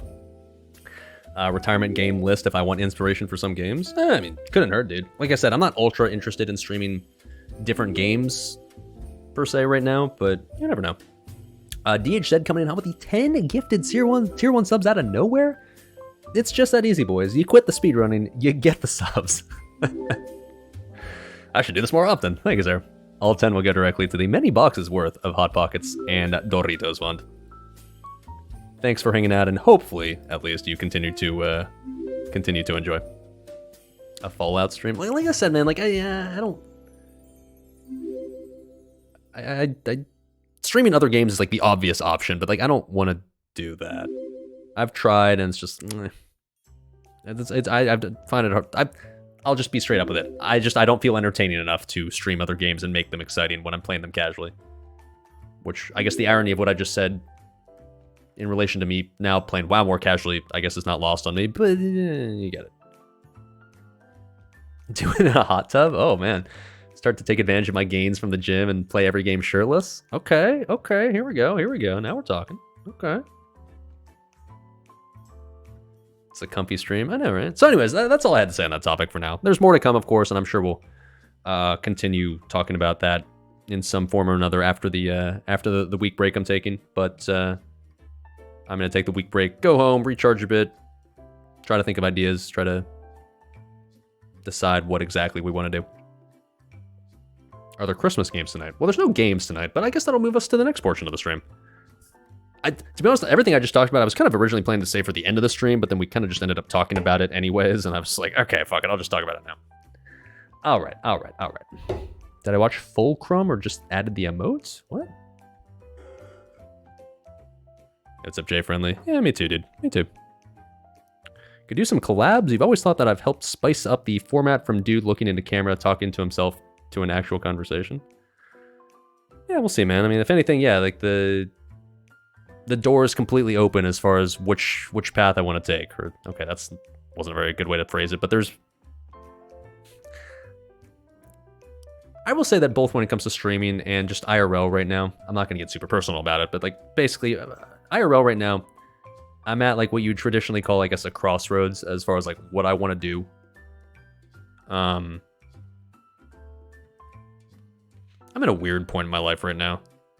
I'm at a point in my life where if you asked me what I want to be doing in a month or a year or in 5 years, the answer is I have absolutely no fucking idea. Imagine you came to a crossroads, except the intersection is pitch fucking black. Instead of just a couple of paths you could take, there's like 20. And you don't know which direction you should drive, and you don't know if the direction you drive is going to be onto a road or you're going to go careening off the road into the barrier and kill yourself. Okay, that sounds weird. There's no direction that leads to killing myself in Minecraft. Okay, all right, that was the wrong way to put it. But like, you don't really know which direction to drive right now. You don't know which direction you even would potentially want to go in, right? So yeah, that's kind of what I feel like both right now, like IRL just in general, frankly, and with streaming. So, if anything, I guess you get to brave it with me, regardless of what we end up doing. It's either going to be okay or completely fucking terrible or somewhere in between. Yeah. I feel the same as everyone else. Well, I mean, I'm sure everyone feels that to an extent, but I'm about as no idea what the fuck to do with my life as it can possibly get at the moment. Thankfully, I'm in a position where I can try to I can do literally anything I want if I want to, but problem is you need to figure out what that is first.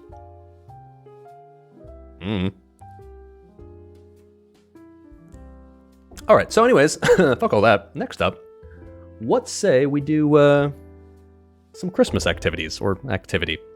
I figured I just want to just sit here all stream and just talk. I mean, we could, but I figured we can do something fun. Lido, actually, came up with this idea about a week ago or so, and I kind of liked it. So here's what we're going to do. Let's switch over to phone cam. Is my phone still on? Nice. Hi, what's up? Why is it so bright? What's going on here? Hold on, let me see if I can... It's very, very white right now. The white balance is fucked up by, like, the scotch tube? Hold on, wait a minute. Oh, don't want to run into the tree. Ugh.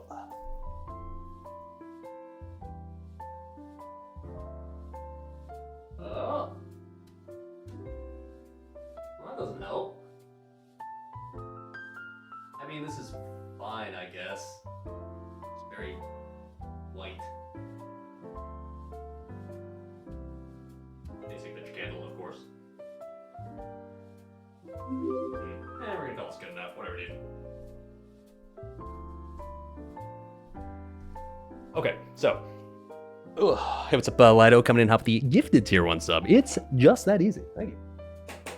The gifted sub will go directly to the Hot Pockets, Doritos, and Scotch Fund. Thank you, sir. Would I ever stream poker? Believe it or not, the first thing I ever streamed, and the thing that I originally streamed when I first started on Twitch, was poker.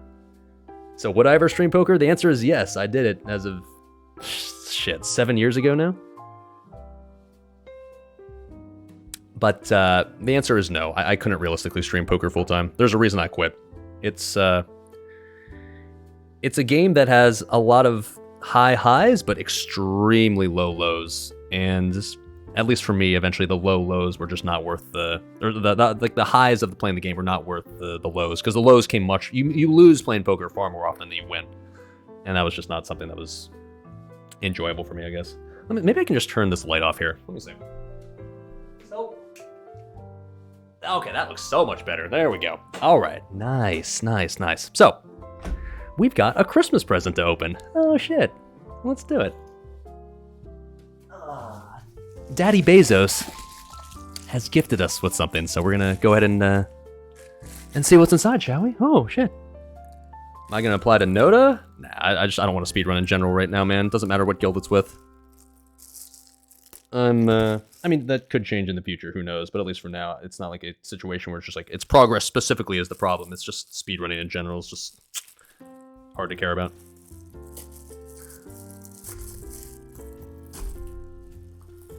Okay.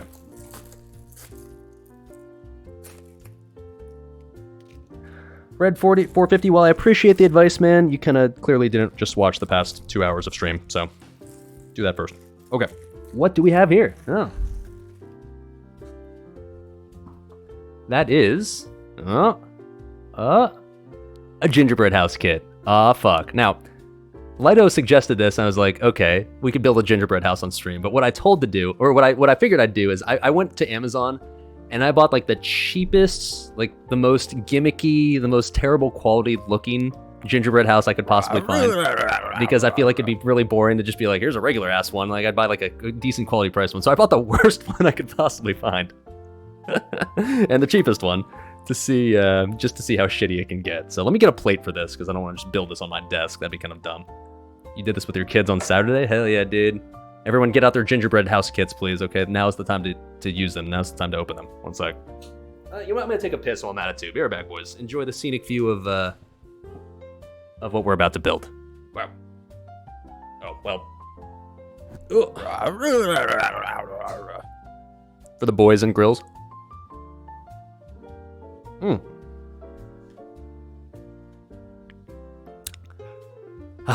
right, be right back.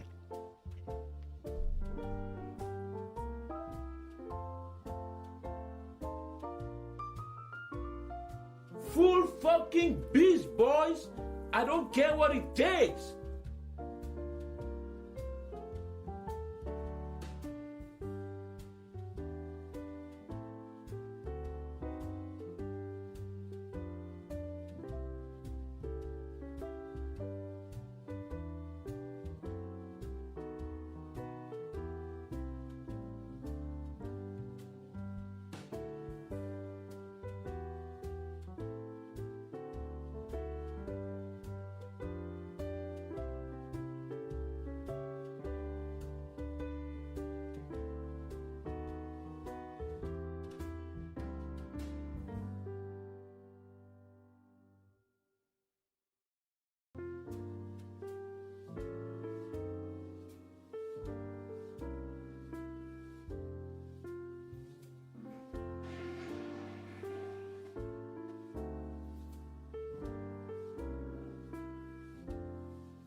Okay.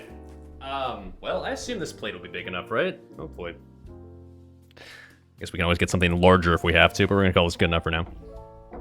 Alright, so. Let's give this a shot, shall we? This is the Gingerbread House kit. It says, ready to build, no baking required. That's what I like to hear. Link and lock. Feature makes it easier to build. Oh, the link and lock feature. Oh, it's trademarked even. Must be good. All right. Hair's looking good? Yeah, thank you. After the cooking stream, you made fun of me enough of it to the point where I finally decided to get it cut. Also, put those back on. Anyways, includes assorted candy, pre-baked interlocking gingerbread panels, pre-mixed icing pouch. Ooh, I'm excited. That's a lot of instructions on the back. I'm not going to read all of this right now, but this is the step-by-step instructions that has to how to build this shit, so let's see if we can figure this out. Zara says you just did one with the kids and it tasted like a fucking car tire. Yeah, I'm not really expecting to eat most of this just because I'm literally going home tomorrow, so I'll probably just like break this down after stream and just like throw it in my freezer and just keep it for like a, I don't know, like a degenerate, I'm out of food and I have nothing else to eat snack or something. Shit, I don't know. Still far too sober to do this. You know what, you're right, dude, I agree. Let's try to solve that problem. I'm not looking to get hammered tonight because like I'm flying home tomorrow, so I don't want to be hungover on an airplane. That would be miserable as fuck, but you know what, you're right, I agree. Not supposed to eat them? What do you mean you're not supposed to eat them? You know you boys can at least eat some of it. Why the fuck would you make a gingerbread house if it's not edible? At that point, I should just make a cardboard house. They taste like dog shit, they're just kind of fun to make. I'll be the judge of that. But before we do that, let's finish off this Lagavulin that's been literally sitting on here on my counter for like about 2 years now. I've never had a reason to finish off this last little bit, but you know what? I finally do, and the reason is quitting speedrunning? That doesn't seem like something I can celebrate, but whatever. Fuck it. There you go. You know, most Scotch snobs recommend that you don't have this tiny little bit just sitting in the bottle for like a long period of time because apparently it loses its flavor. I guess we're gonna find out.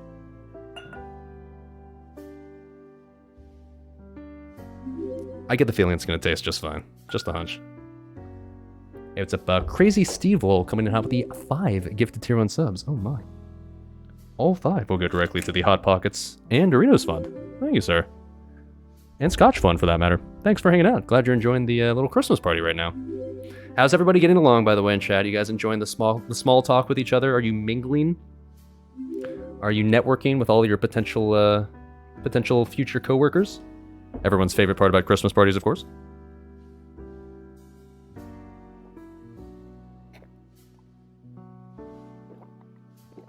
Stay hydrated, kids. Okay. Thankfully, this is not filled with Bloody Mary this time around. That's good. You're too nervous? Yeah, you're just sitting there in the corner playing with the dog instead. I feel you, dude.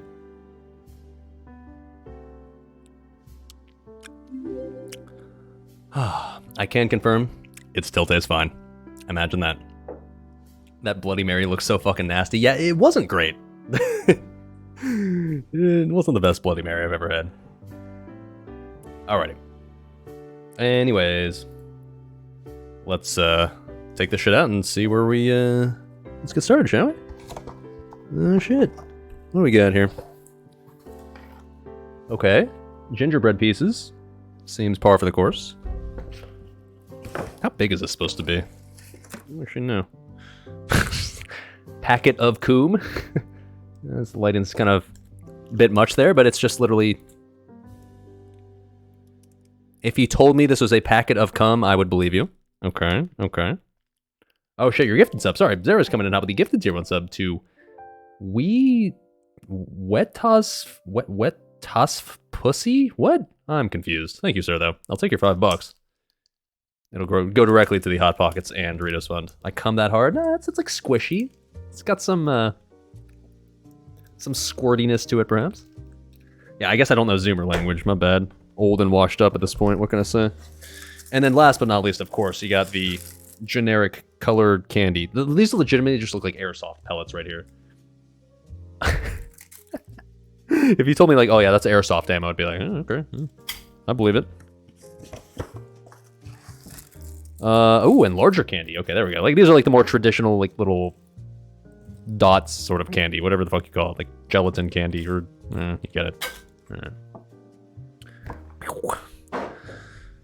Alrighty. So, oh, I need the box for instructions. Well, let me go pick that up awkwardly off the floor. One sec. Alright.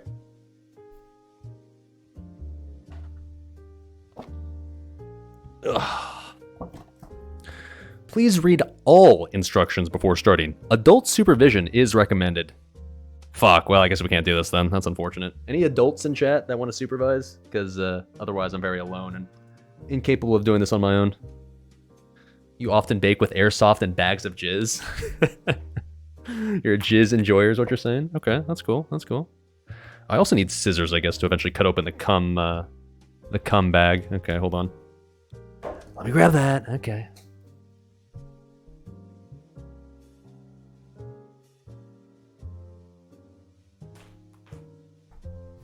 Ooh.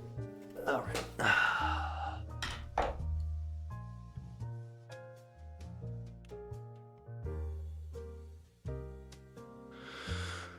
Alrighty, so what are we supposed to do here? First of all, let's look at the nutrition facts here. What are we working with? Is this macro friendly? Bogus? I mean, it could be worse. I've seen worse things. I assume it's fat-free frosting, of course. Yeah, of course, of course. Alright, so, how are we supposed to do this? Gingerbread panel preparation. Handle all pieces with care when unpacking, as the gingerbread can easily break. Okay. Carefully cut plastic shrink wrap away from the gingerbread and lay gingerbread pieces flat in a safe location. Okay. Let's do that. Ooh. Okay, let's be careful here. Like, as much as I like to meme it up, I don't want to like just break these all and ruin this before we've even started. Careful, SpongeBob. Careful, SpongeBob. Careful, SpongeBob.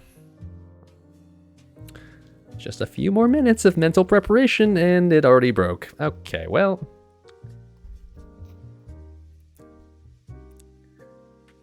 Alright. In fairness, I don't think I broke that. It seemed like it was kind of already just broken. By default. What the fuck?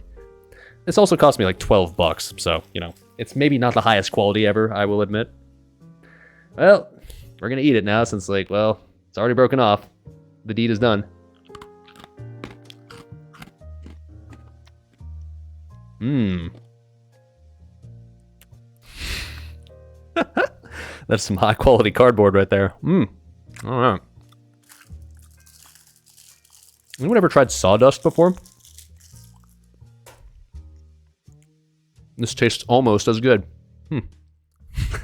Anyways. Alright, what are we doing next? Cover my base with aluminum foil, because I plan to assemble the house close to the back of prepared base to allow for larger... Oh. Actually, yeah, I can do that. I guess we'll just put this... Instead of a plate, we'll just use aluminum foil, and we'll just cover our desk with that. Okay. Alright, alright. I guess I should have read the instructions in advance, I guess. Shit.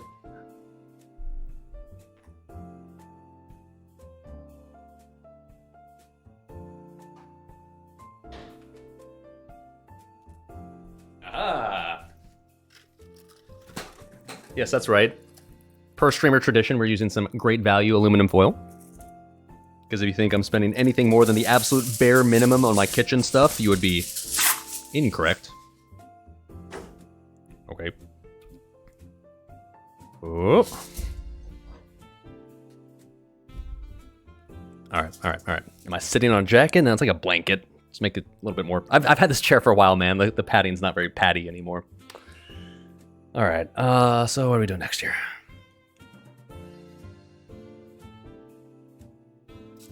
Moving regular webcam to a better angle will not give better quality is... I don't know, I mean, I could, but... Is this not fine? I feel like it's fine. Okay. Anyways, because, like, the problem is, like, my webcam, you can't really... You won't be able to see me at all if I just move this, point this down. I mean, I could... Oh.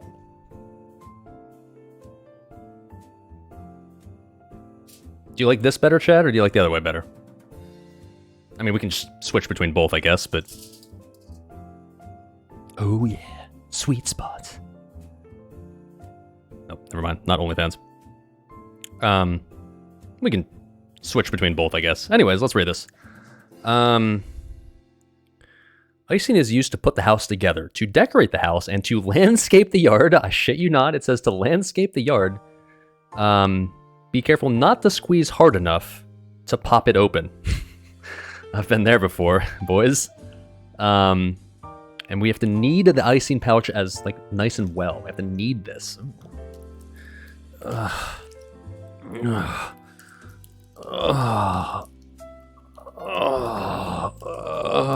Nice and gooey. We're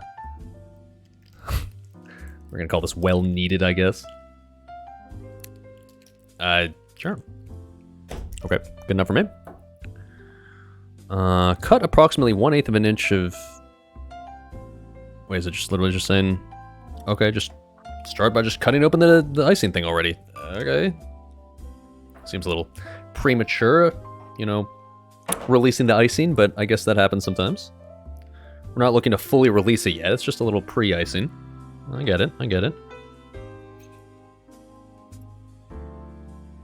It said 1/8 of an inch is the opening. Well, that's definitely more than 1/8 of an inch. Well, shit. Oh, well. Yeah, fuck. I already fucked it up. Oh, well, whatever. Maybe I'll just... Here's what I'll do. I'll just cut the other side as well. And then, like, we'll have, like, different sizes that we can squeeze it out. That seems like a bad idea. You know what? Nah, fuck it. We're just gonna stick with what we got. Okay. Okay. Alright. Okay. Alright. Alright. Okay. Gently squeeze other end of a pouch to push icing forward. Yes, I know how squeeze in a bag works. On blank side of the back house wall, pipe a line of icing along the inside notches. According to figure 2. Ooh, okay. So, I don't know what the back side of the house is. Oh, okay. Oh, ooh, okay, here we go. So we got the front side with the door. Piece already missing because it broke off. Yikes. And then I guess now we've got the back side with no door. All right. Can put it in a Ziploc baggie if I need a redo. It should be fine as is, I think. All right, so we're supposed to lay this down, I guess. And pipe a line of icing along the insides of the notches. Insides of the knot. Okay, so like these. That. Okay. Sure.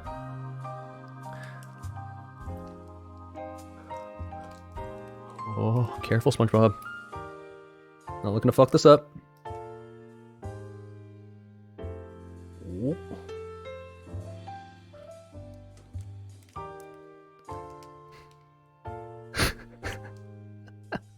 You know, I could be making a whole bunch of innuendos right now, but I feel like the joke just kind of tells itself when you just look at what we're doing. Alright. That seems like an appropriate amount of jizz. Maybe a little more jizz. A little... gotta... Scrape a little end off the tip, you know. You know how it gets stuck on the tip sometimes. You gotta... coax it out. Yeah, I definitely cut the hole too big on this bag. Oh well. Okay. And then...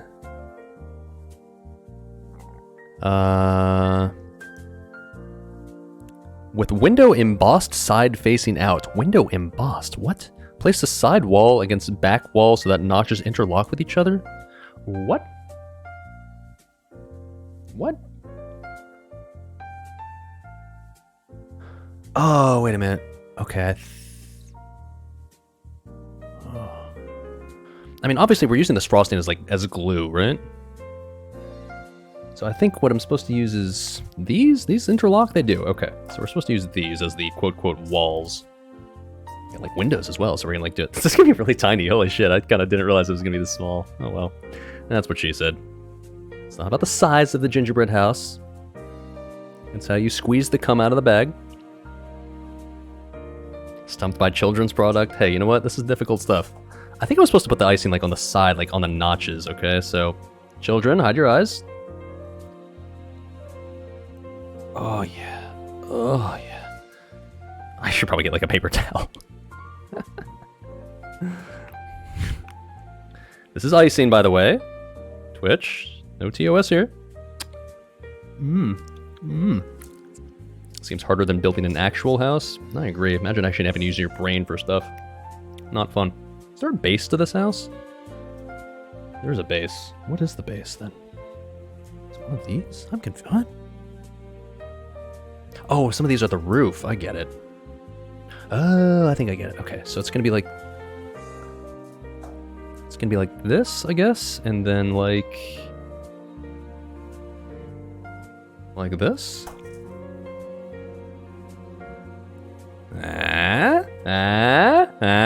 Alright, like a house, yeah. Is that what we're building? Sure, why not?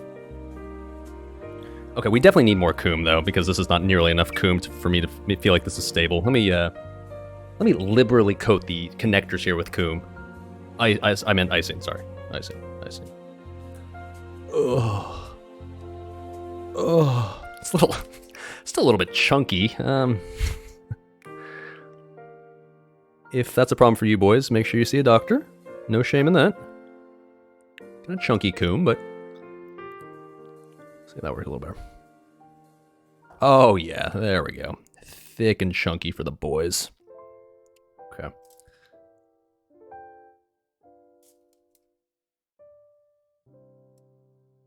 There we go, nice. Okay, same thing for the other one. Let's chunk it up a little bit. Also, what's up, OMG Noob coming in hot with the tier 1 sub. Envy continues to suck after 31 months of continuously sucking. Thank you, sir. The sub will go directly to the Hot Pockets Doritos and Sucking Fund. What?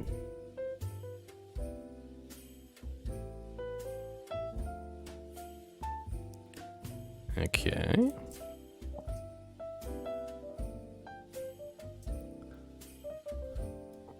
Cool. Just kind of slot it in there.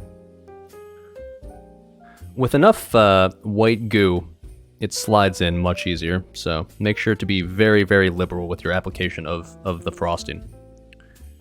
Because you don't want to go in dry. That would be very uncomfortable. Slots in much better when it's gooey. Okay. And then I assume we just put on the other side of the house, right? Okay, we should really... I guess I'll turn this around once we're done, but I really should have, I guess, built the front first, it feels like.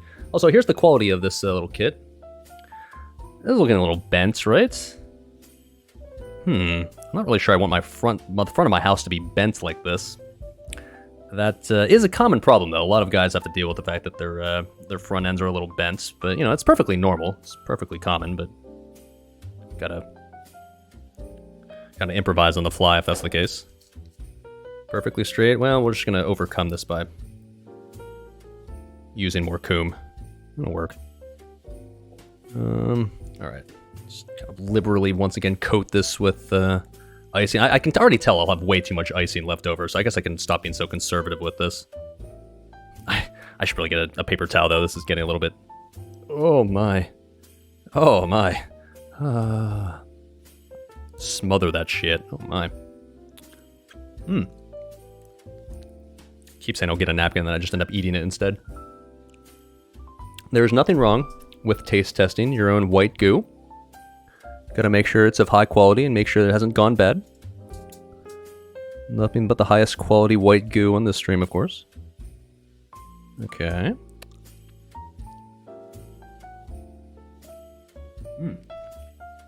Wow. Okay, one more side. Does it taste like cum? I will let you use your imagination. It can taste like whatever you want it to taste like. I really should have applied the coom before I tried to attach this, but yeah, I kind of said fuck the instructions. We're just kind of winging it at this point. Whatever. I'm sure it's gonna go fine. Uh-oh, yes. The structural integrity right now is not ideal. This could be better put together, I'm not gonna lie, but it's sort of fine. Okay. There we go. I'm gonna get a paper towel though. Bear back. Ugh.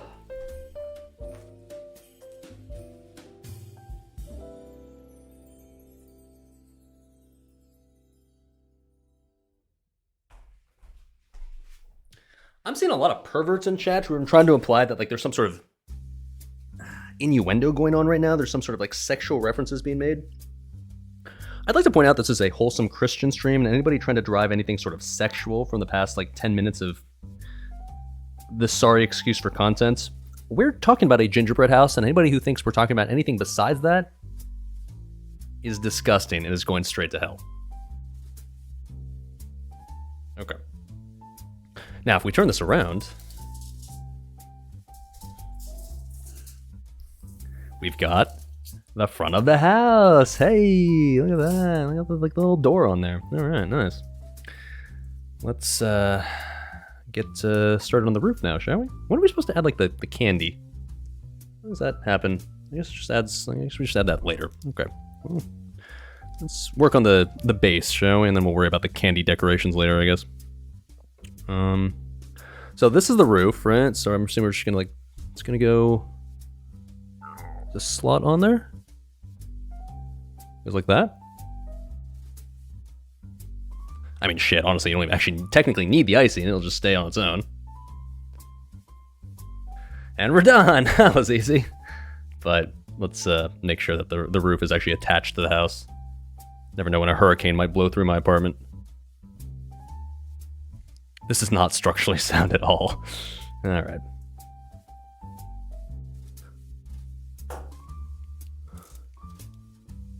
Oh.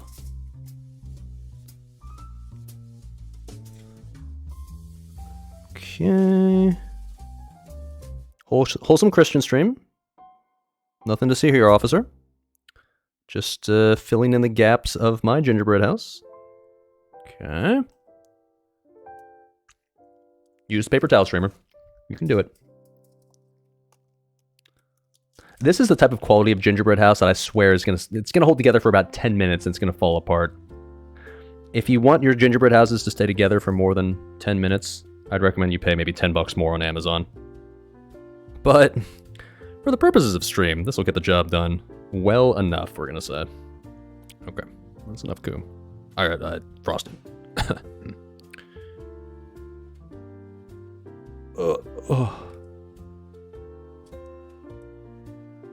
Okay, there we go. Like a glove, dude. Like a glove. Alright, alright. Little candle in it? Sorry, I'm not looking to burn my apartment down. Upside down? That's fine, dude. Right?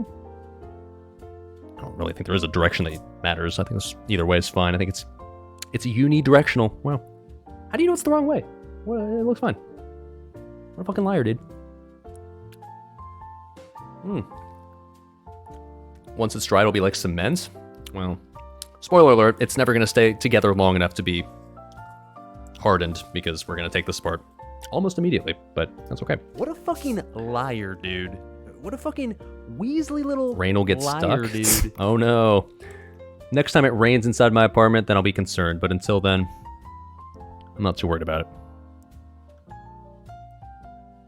I suppose the reason they give you so much extra icing is like to apply the candy or like the decorations later, so I guess I shouldn't be too worried about having so much excess white goo.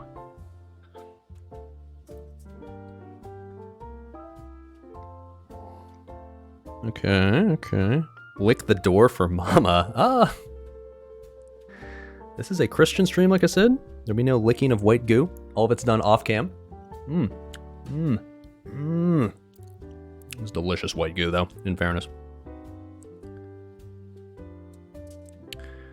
Alright. Oh, yeah.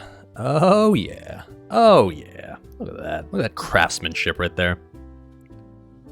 Maybe if my streaming career fails, maybe we'll just become a carpenter that specifically deals with nothing but gingerbread. Is frosting, like, up to code? Is that, like, a proper adhesive for stuff? It's probably fine, right? Yeah. Alright. Well, there you go. Isn't that quaint? Wow. The stucco job could have been done better. No, this is actually hardening. Yeah, I'm gonna go and say the contractor we hired was not exactly the highest of quality, but times are tough, man. Finding a good contractor in 2022 is not easy.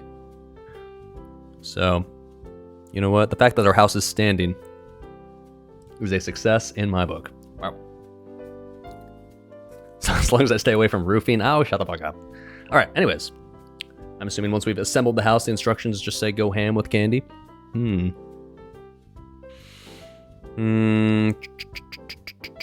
Oh, you're supposed to allow the icing to dry 10 to 15 minutes before starting roof assembly. Yeah, I didn't do that, but it's fine. Still holding together well enough.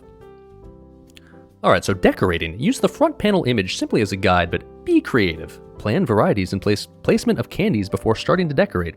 Use a little white icing to stick candy decorations on the house and in the yard. Okay, and they even give you an additional icing recipe if you run out. I'm not too worried about that. But here's apparently the guide we're supposed to use. Okay.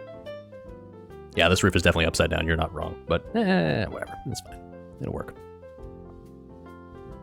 So, okay. We're just going to kind of wing this. I'm not really going to try to plan this out super heavily, but we've got gumdrops and our airsoft pellets to work with. Okay.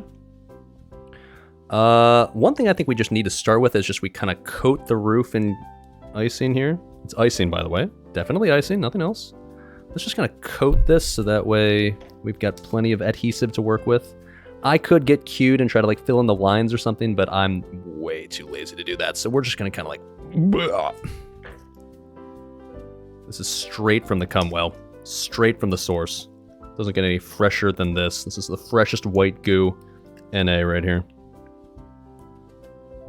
All right. Fill in the holes, sir. We're trying to keep this PG-13. Okay.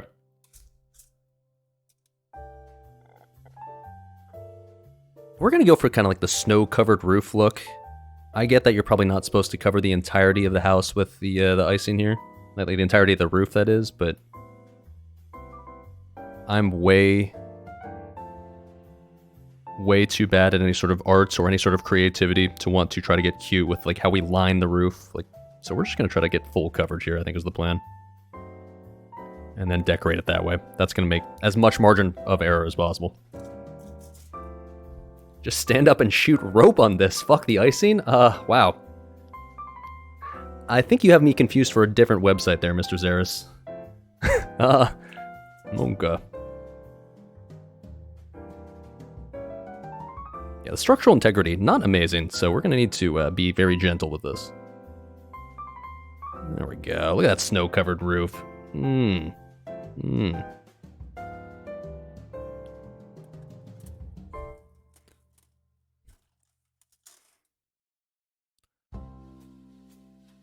Okay, I think this is enough, right? Hell yeah, dude. Oh. Be very liberal with how you spread this, okay? Make sure not to waste any of this shit right here. This is priceless icing. Oh yeah. Oh yeah. Oh yeah. Oh yeah. Oh yeah. Okay, nice. Apply the icing like a weld bead on the top joint. Ooh, I actually like that idea. Okay, that's 5 head. All right, we'll do that. We got a welder in chat. I feel you, dude. Okay. Because yeah, you're right. That gap at the top is a little bit questionable for the integrity of the gingerbread house. You're right. Don't want it anything leaking through the cracks, right? There we go. Yeah. Ooh, shit.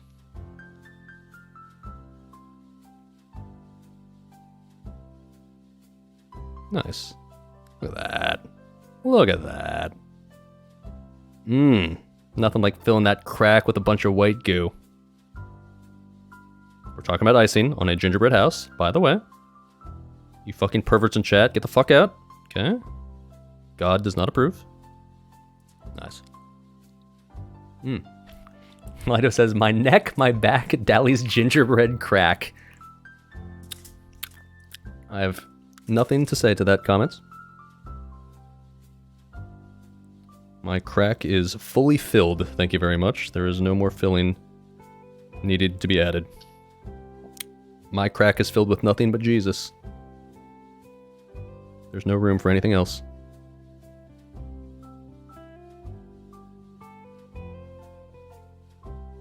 Is that how the Bible goes? I've never read the Bible, but I assume there's something along those lines in there. I mean, shit, you're already eating him when you go to mass, right? I'm assuming you get all sorts of intimate with him at some point. I'm not very religious, in case you can't tell. Well, you know, on stream I am, of course. Just not outside of stream. Okay, there we go. One more spurt. One more glob. Glob is such a fucking terrible word, man. One more glob will do. There we go. Okay.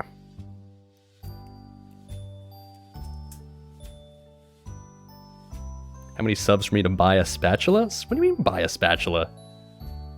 I have a spatula, but it's much better. Much better to finger it yourself. Allows you to get more intimate with your icing if you just use your hands instead of having to like use any sort of toys. Equipment. Sorry, not toys. Equipment. Oh boy. Sent a dono message in Discord DM. Too many characters. Feel free to read on or off stream. I haven't Merry looked at it yet. Christmas, big guy. Let me guess, it's Murloc. It is Murloc. Coming in off the... Wait, what? Okay, Jesus fucking Christ. Alright, hold on. We're gonna stop the icing. He just fucking donated $100? Sir, I'm literally just making sex jokes with the Gingerbread House. This is not worth a $100 dono. I'll read the message though. Jesus fucking Christ, man. What the fuck? He said... Okay. Dono messages. No matter where you go or what I do next, both on and off stream, I hope you can reflect on the magic that I've brought to this corner of the internet. Well, thank you, dude. I know, I know my streaming is a little niche, but I'm glad to hear that at least someone's found entertainment out of it. He says, you built a community where people can joke and meme, asking the pressing questions like, what is on my F macro, and most importantly, openly talk about our shared love of Drag Gussie? Shared? I'm not committing to that. And building a brand and community is no easy feat, and you've done a fantastic job of giving degens like myself somewhere to chill with the boys in a virtual sense. Jesus me, I'll get to that in a second. No matter what you do next, make sure you wear your tank top and you'll land on my feet just fine. Okay, so maybe wear like a tank top during the hiking stream? I could do that, man. Hope we can continue to see my adventures both in and outside of Azeroth. Enjoy the trip home for the holidays, and don't forget, delete Pagel, sir. Now even... Shit, I gotta like prove this on stream just to make sure like people actually have proof of this. Murloc himself just said, delete Pagel. His words, not mine. I guess Pagel's officially deleted. The last supporter of the Pagel server is now gone. Unfortunate, brothers. Thank you, dude. Seriously, $100 fucking bucks, man.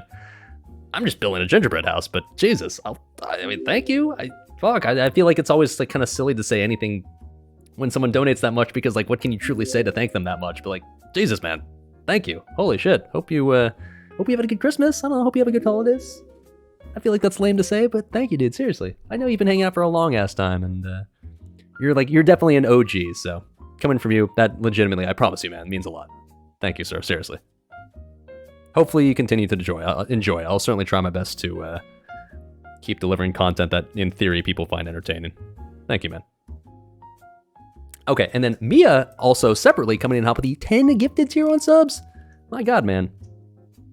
I don't deserve any of this shit. I literally just talked about how like my main bread and butter content is now going away, and you respond by giving me money. That is not how it works, I'm pretty sure, but thank you, dude. Jesus, man. The 10 subs will go directly to the Hot Pockets, Doritos, and Gingerbread Fund. Jesus, man. Thank you. Your dono message is fuck Murloc? Oh my. He doesn't care about Pagel, it's just he hates Murloc for stealing his thunder, apparently. Thank you, dude. Seriously, my god, man. You're another OG oil prince.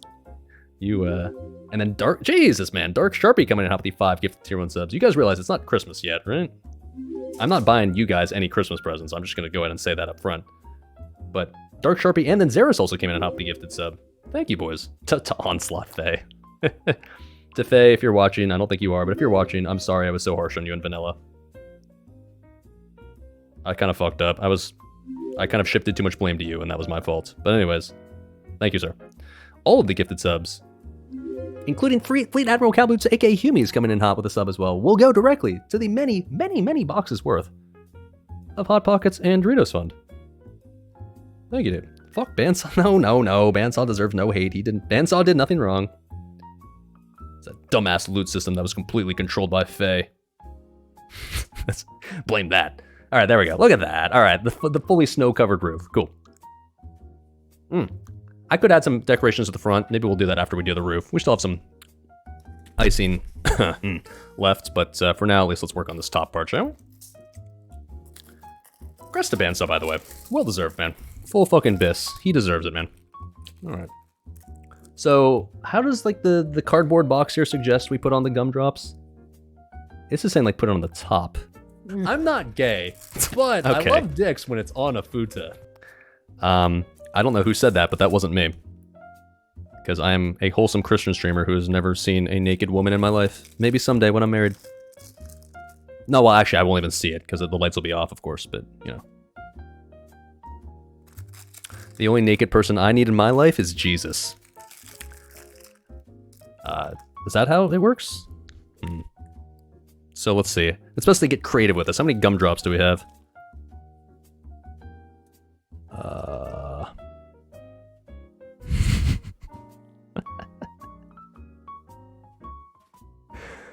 This is representing right here,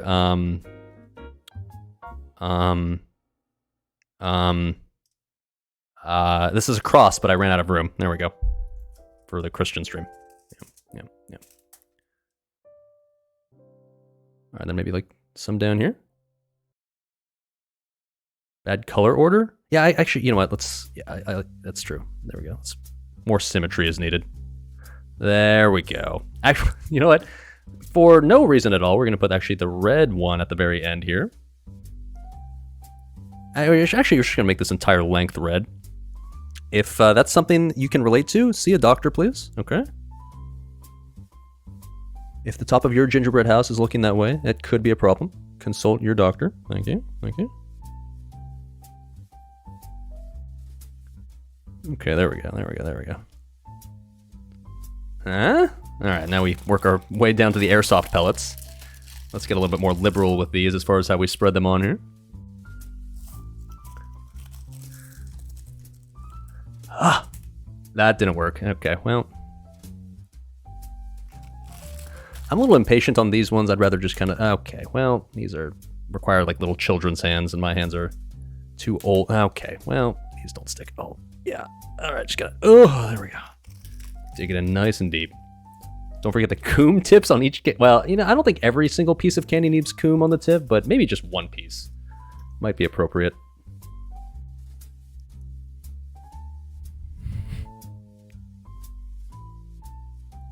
We've all been there, boys. No shame in that.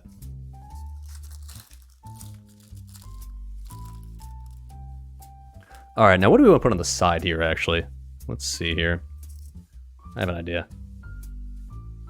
Let's see if we can spell something out.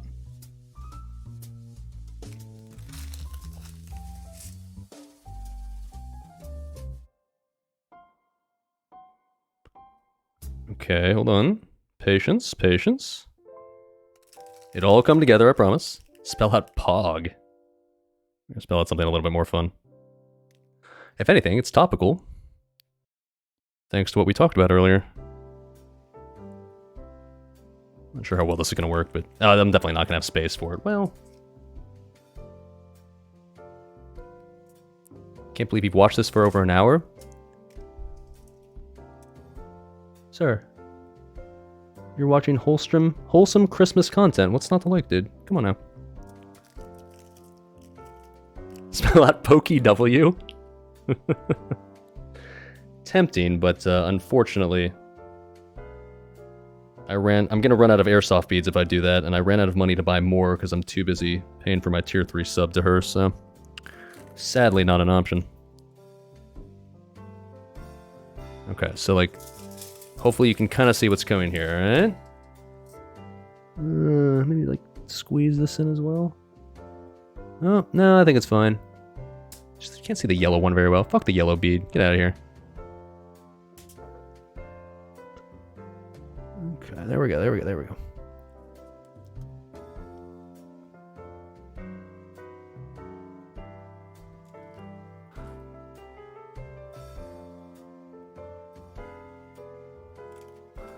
Okay, trying to spell out fury. I tried to spell out recklessness, poggers, but turns out didn't quite have room on this miniature-sized gingerbread house. I legitimately expected this to be like a lot larger. I mean, like, I guess you get what you pay for, right? I paid $12, but like, I was thinking, like, oh yeah, it's gonna be like a full-size gingerbread house, and instead, it's like, well, it's a nice handheld gingerbread house. It's fun. Oh, careful, SpongeBob. As we all know, the integrity of the build quality is not amazing, so we're not. I'm trying to be very careful here, not super forceful. Okay, there we go. This last one might be a little bit more difficult, but we'll try our best.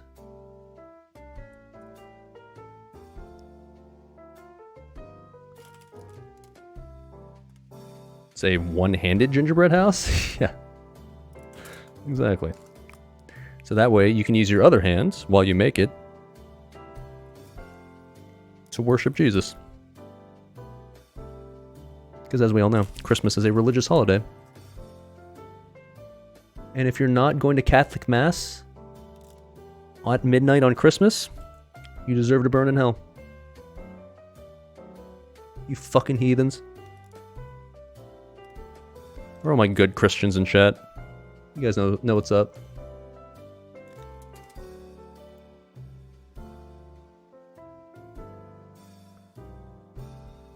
FFL? Yes, we're spelling out full fucking... licking. Hey, what's up? Bromanda the Blur coming in hot with the tier 1 sub now for 25 months. Oh my. Merry Christmas. Have a great time with my folks. Love the gingerbread house. Super cute. Thank you. Look, I know it's not the most exciting thing in the world, but it's pleasant. I need to drink some more scotch. I just have been sitting here not doing anything with it. That kind of looks like a really scuffed B, but it's a B, okay? FFB. What does that stand for? Full fucking beast, boys. I don't care what it takes. Well, shit, that was easy.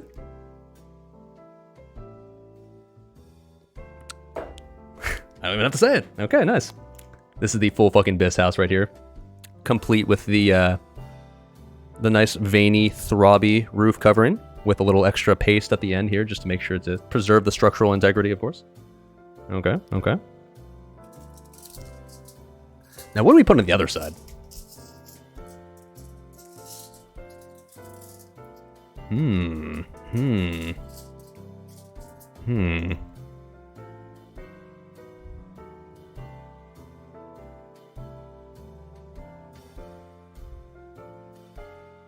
More cum? Sorry, I don't see any cum on this. That'd be... Oh, come on. That'd be extremely sinful. What's the Islam word again for something that's not allowed? Extremely... starts with an H, right? Kalar, ding ding ding ding, where are you, bud? Haram. That's what I'm looking for. It'd be extremely haram. Inshallah.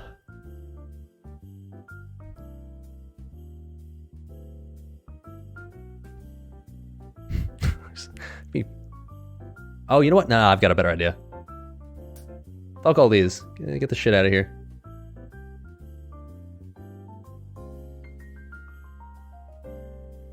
Okay, yeah, hold on. This requires a rebuild in some specific colors.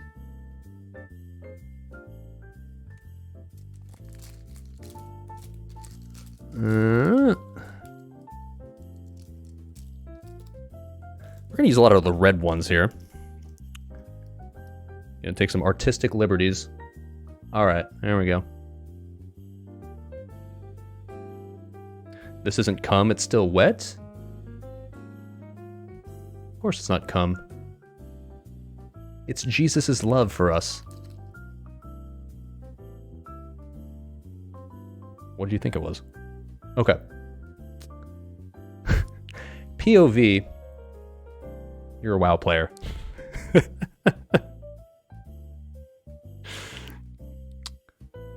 If you know, you know. Right, boys? Alright. By the way, the colors are not a coincidence. I'm going to try these little airsoft pellets. I actually have no idea if these taste any good or not because... I don't know. For all I know, they are just made of plastic. Let's see. Oh.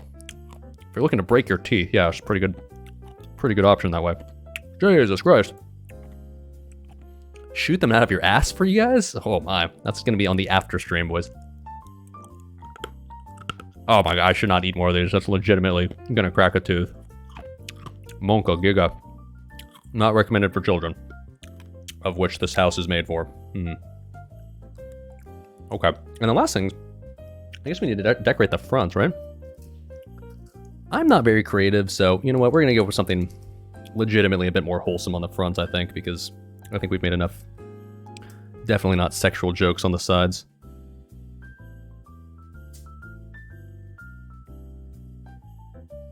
Okay.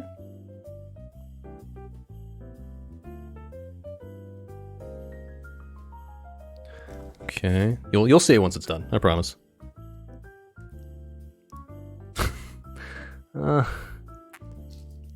This just feels kind of wrong. To all of my under 18 viewers in stream tonight, and I'm sure there's plenty. Please do not let your parents know that you watch this. To all my Islam viewers or Muslim viewers in chat. This is all very haram. Not recommended. Himi says, let me lick your fingers, or my fingers? Sir, only tier 3 subs are allowed that privilege. All my Islam... Hey, I know I have at least one. Okay. Come on, need more coom. There we go. Oh yeah. Oh yeah.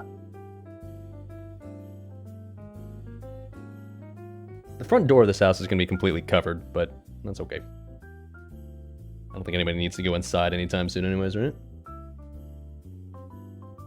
As we all know, this is a Christian stream, so nothing will be penetrating this house anyways. We're saving that privilege for marriage. Alright.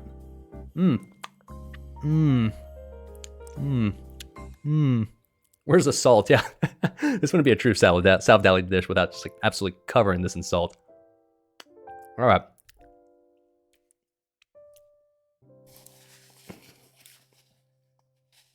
Sorry, let me wipe this all off. Okay.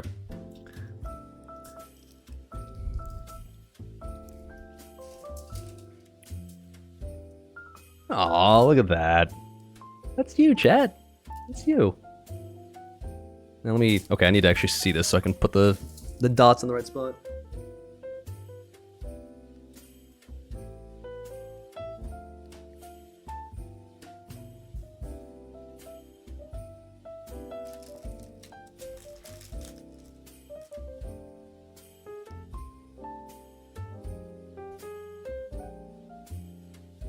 Okay. Take a lot more balls.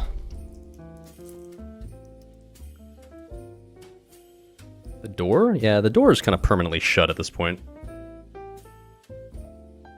But I get the feeling, spoiler alert, the door momentarily, or in a moment, will not be all that useful anyways.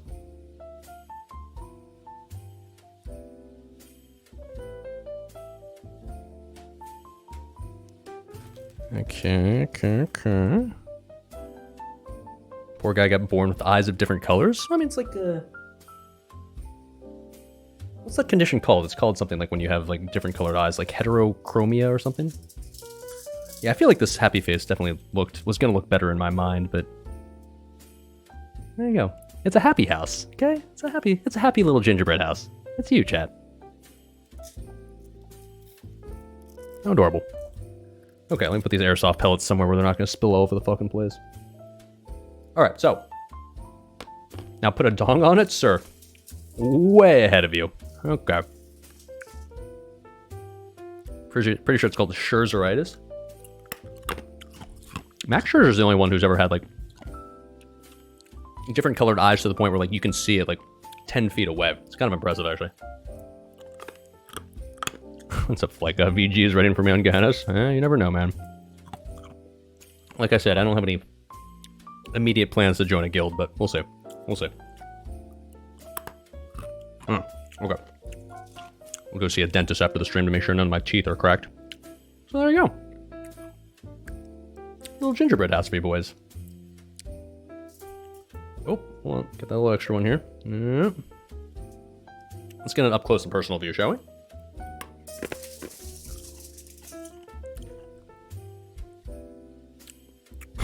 Hands are covered in icing. Hold on. One sec. Let me wash my hands real quick.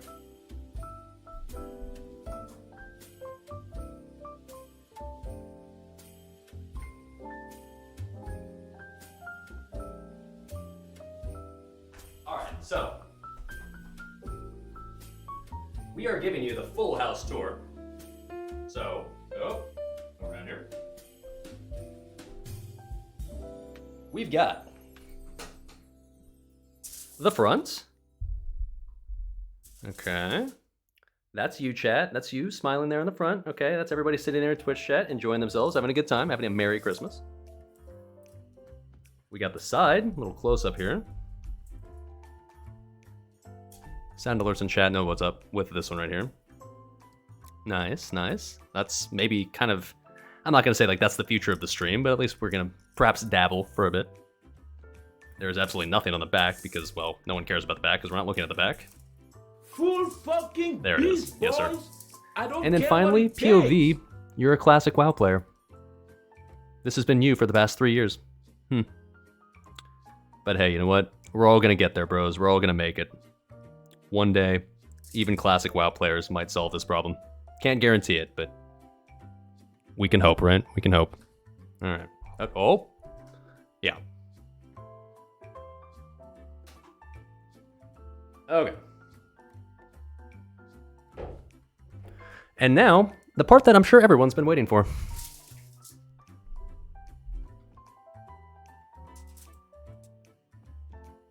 I still have some spare icing left.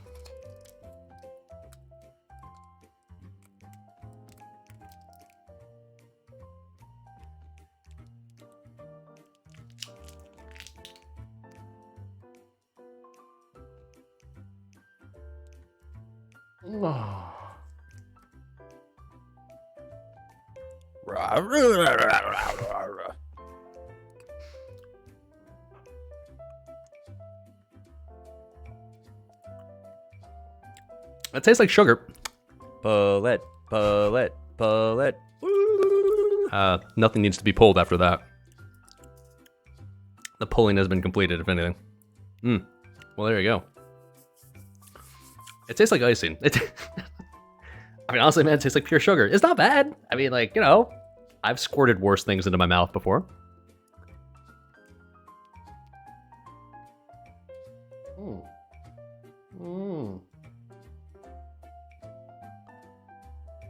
Ladies.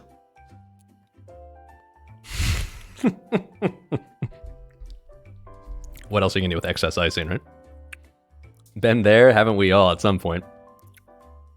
All right, all right. Well, there you go. That's an adorable little gingerbread house. I don't really know what to do with this is the problem, because, like,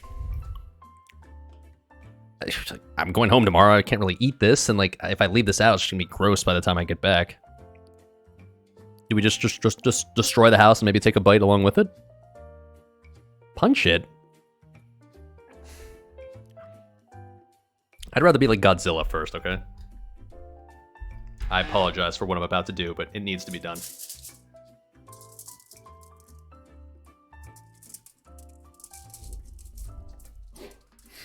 That's rock hard, dude. I can't even bite into that.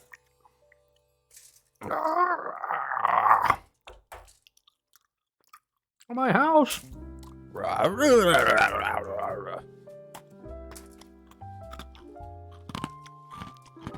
Well, if you've ever tried to bite into dried, like hardened drywall, this is a very similar experience. That's quite dense. Got quite a bit of chew to it. Well.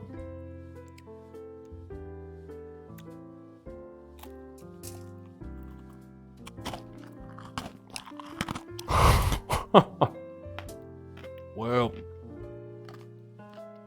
Oh, here we go. Here we go. Look at that. What a versatile roof. Goes on either way.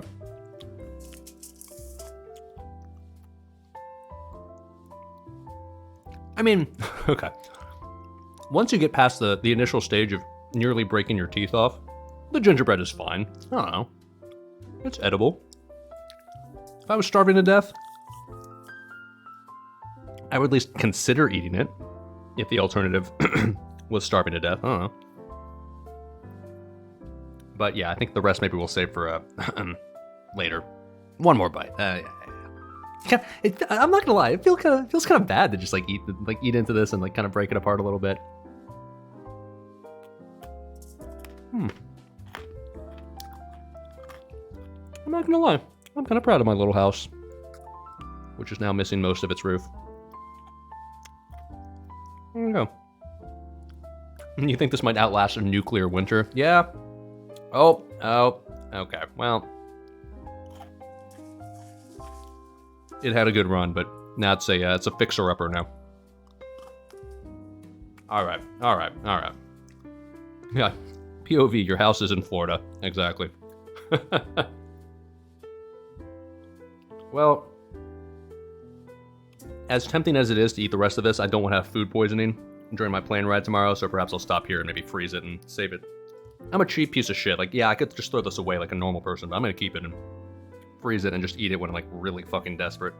Because I'll get there at some point. Eventually I'll get to the point where like my house is out of food or my apartment's out of food, and I'll just be like, well, what do I have to eat right now? There's that old ass stale gingerbread in the freezer. Fuck it, man, that'll work. Okay.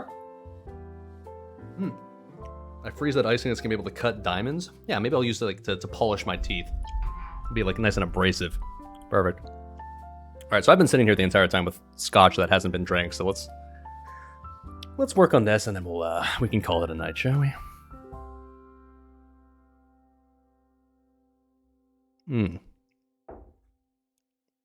So, do I have some? Oh.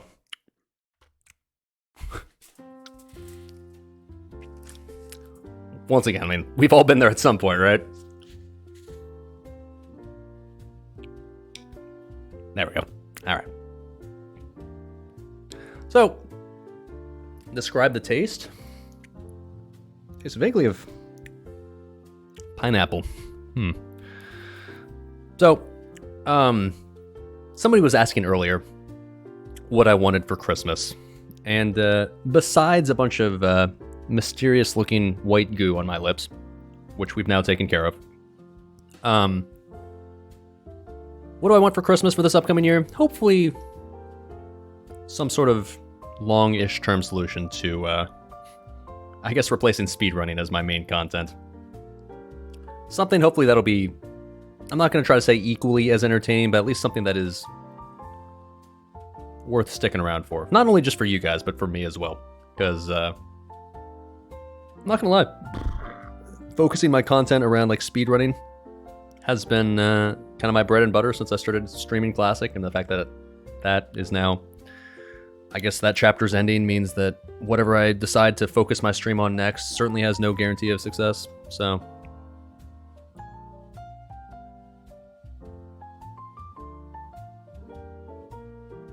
I guess I'm hoping for, I don't know, the gift I want is the gift of content. And hopefully I can deliver that to you guys as well. Have I ever failed before? I don't think I've ever done anything risky enough to fail. But the first thing I guess that I did that was risky enough to fail would have been streaming Classic WoW. So, anything I do after this I guess would be the second opportunity for me to fail, and the odds say I am more likely to than to not, but shit, man, we're already here, so I might as well try, right? Parsing, man, fuck. The only thing that's more degenerate right now than speedrunning in this game is parsing. That is the exact opposite thing of what I want to do. The parsing environment right now just basically says like, so do you want to play Unholy DK? No, I don't. No, that is no longer something. In fact, I feel fairly confident in saying that you will never see me play Unholy DK on this stream ever again. That's something I can feel very comfortable about saying. I gotta say, I'm not really upset by it. I gotta say, I'm not super sad about that fact. Delete it? I'm not gonna delete my DKs, but I've got that dual spec, right? I think we might be able to change that dual spec to something else now.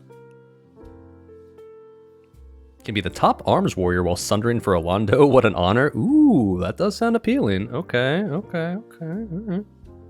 How's that work though? Not streaming speedruns? Ooh, I think Flying Hawaiian. I know you were here at the start of the stream, man. Right? Did you leave and come back? Well, exclamation point progress. That might help. Just saying.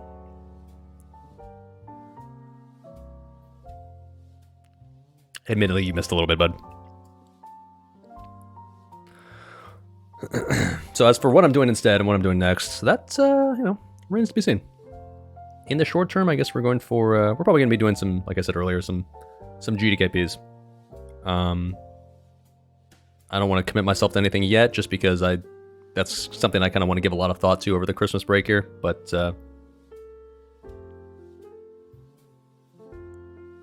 hopefully, I'll have something for you. I can tell you that by the end of the when I come back. Who will we listen to during speedruns for progress? You won't listen to anybody. You can tune into any streamer in progress and you won't hear a goddamn thing during speedruns. Not me or anyone else. Come to Fairlena and I can have your Shadowmourne fund? I don't know, man. Right now, all the options are on the table. I'm extremely, extremely hesitant, like I said, about re-rolling. Or, like, starting from semi-scratch again, but we'll see. We'll see.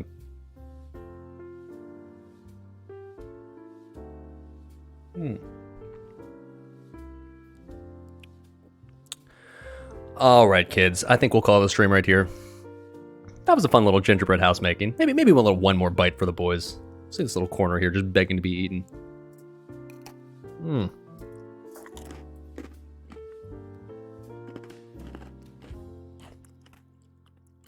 Definitely worth the stomach ache tomorrow.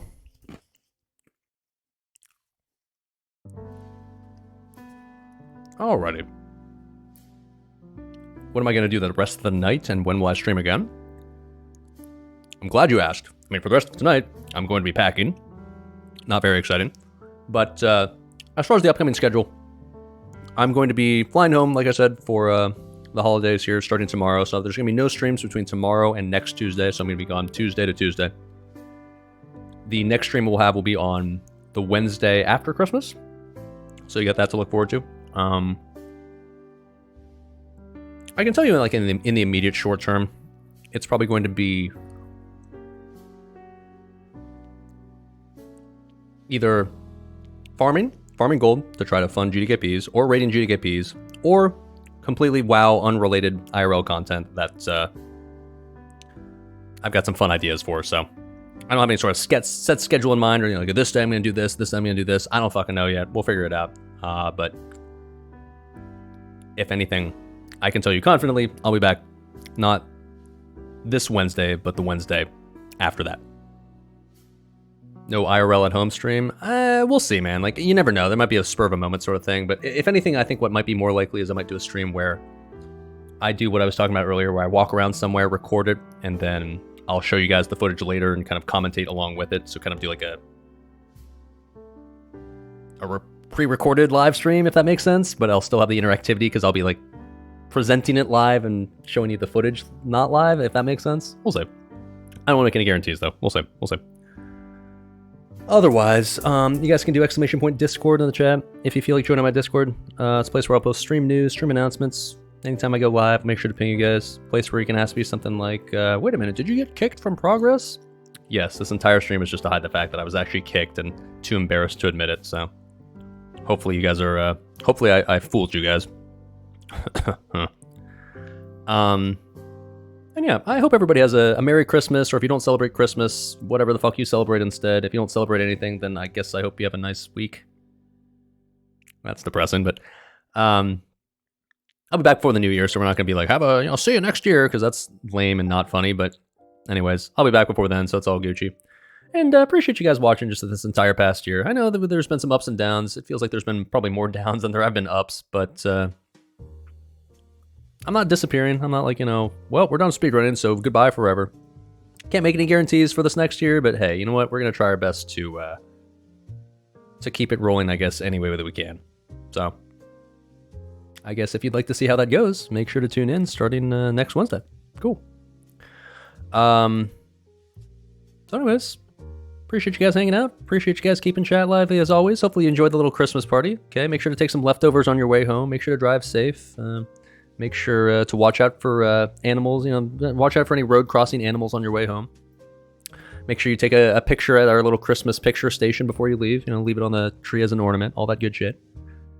And I will see you guys, I guess, in about a week. Let's call it 9 days. And we'll see where we go from there. Good night, everyone. Bye-bye.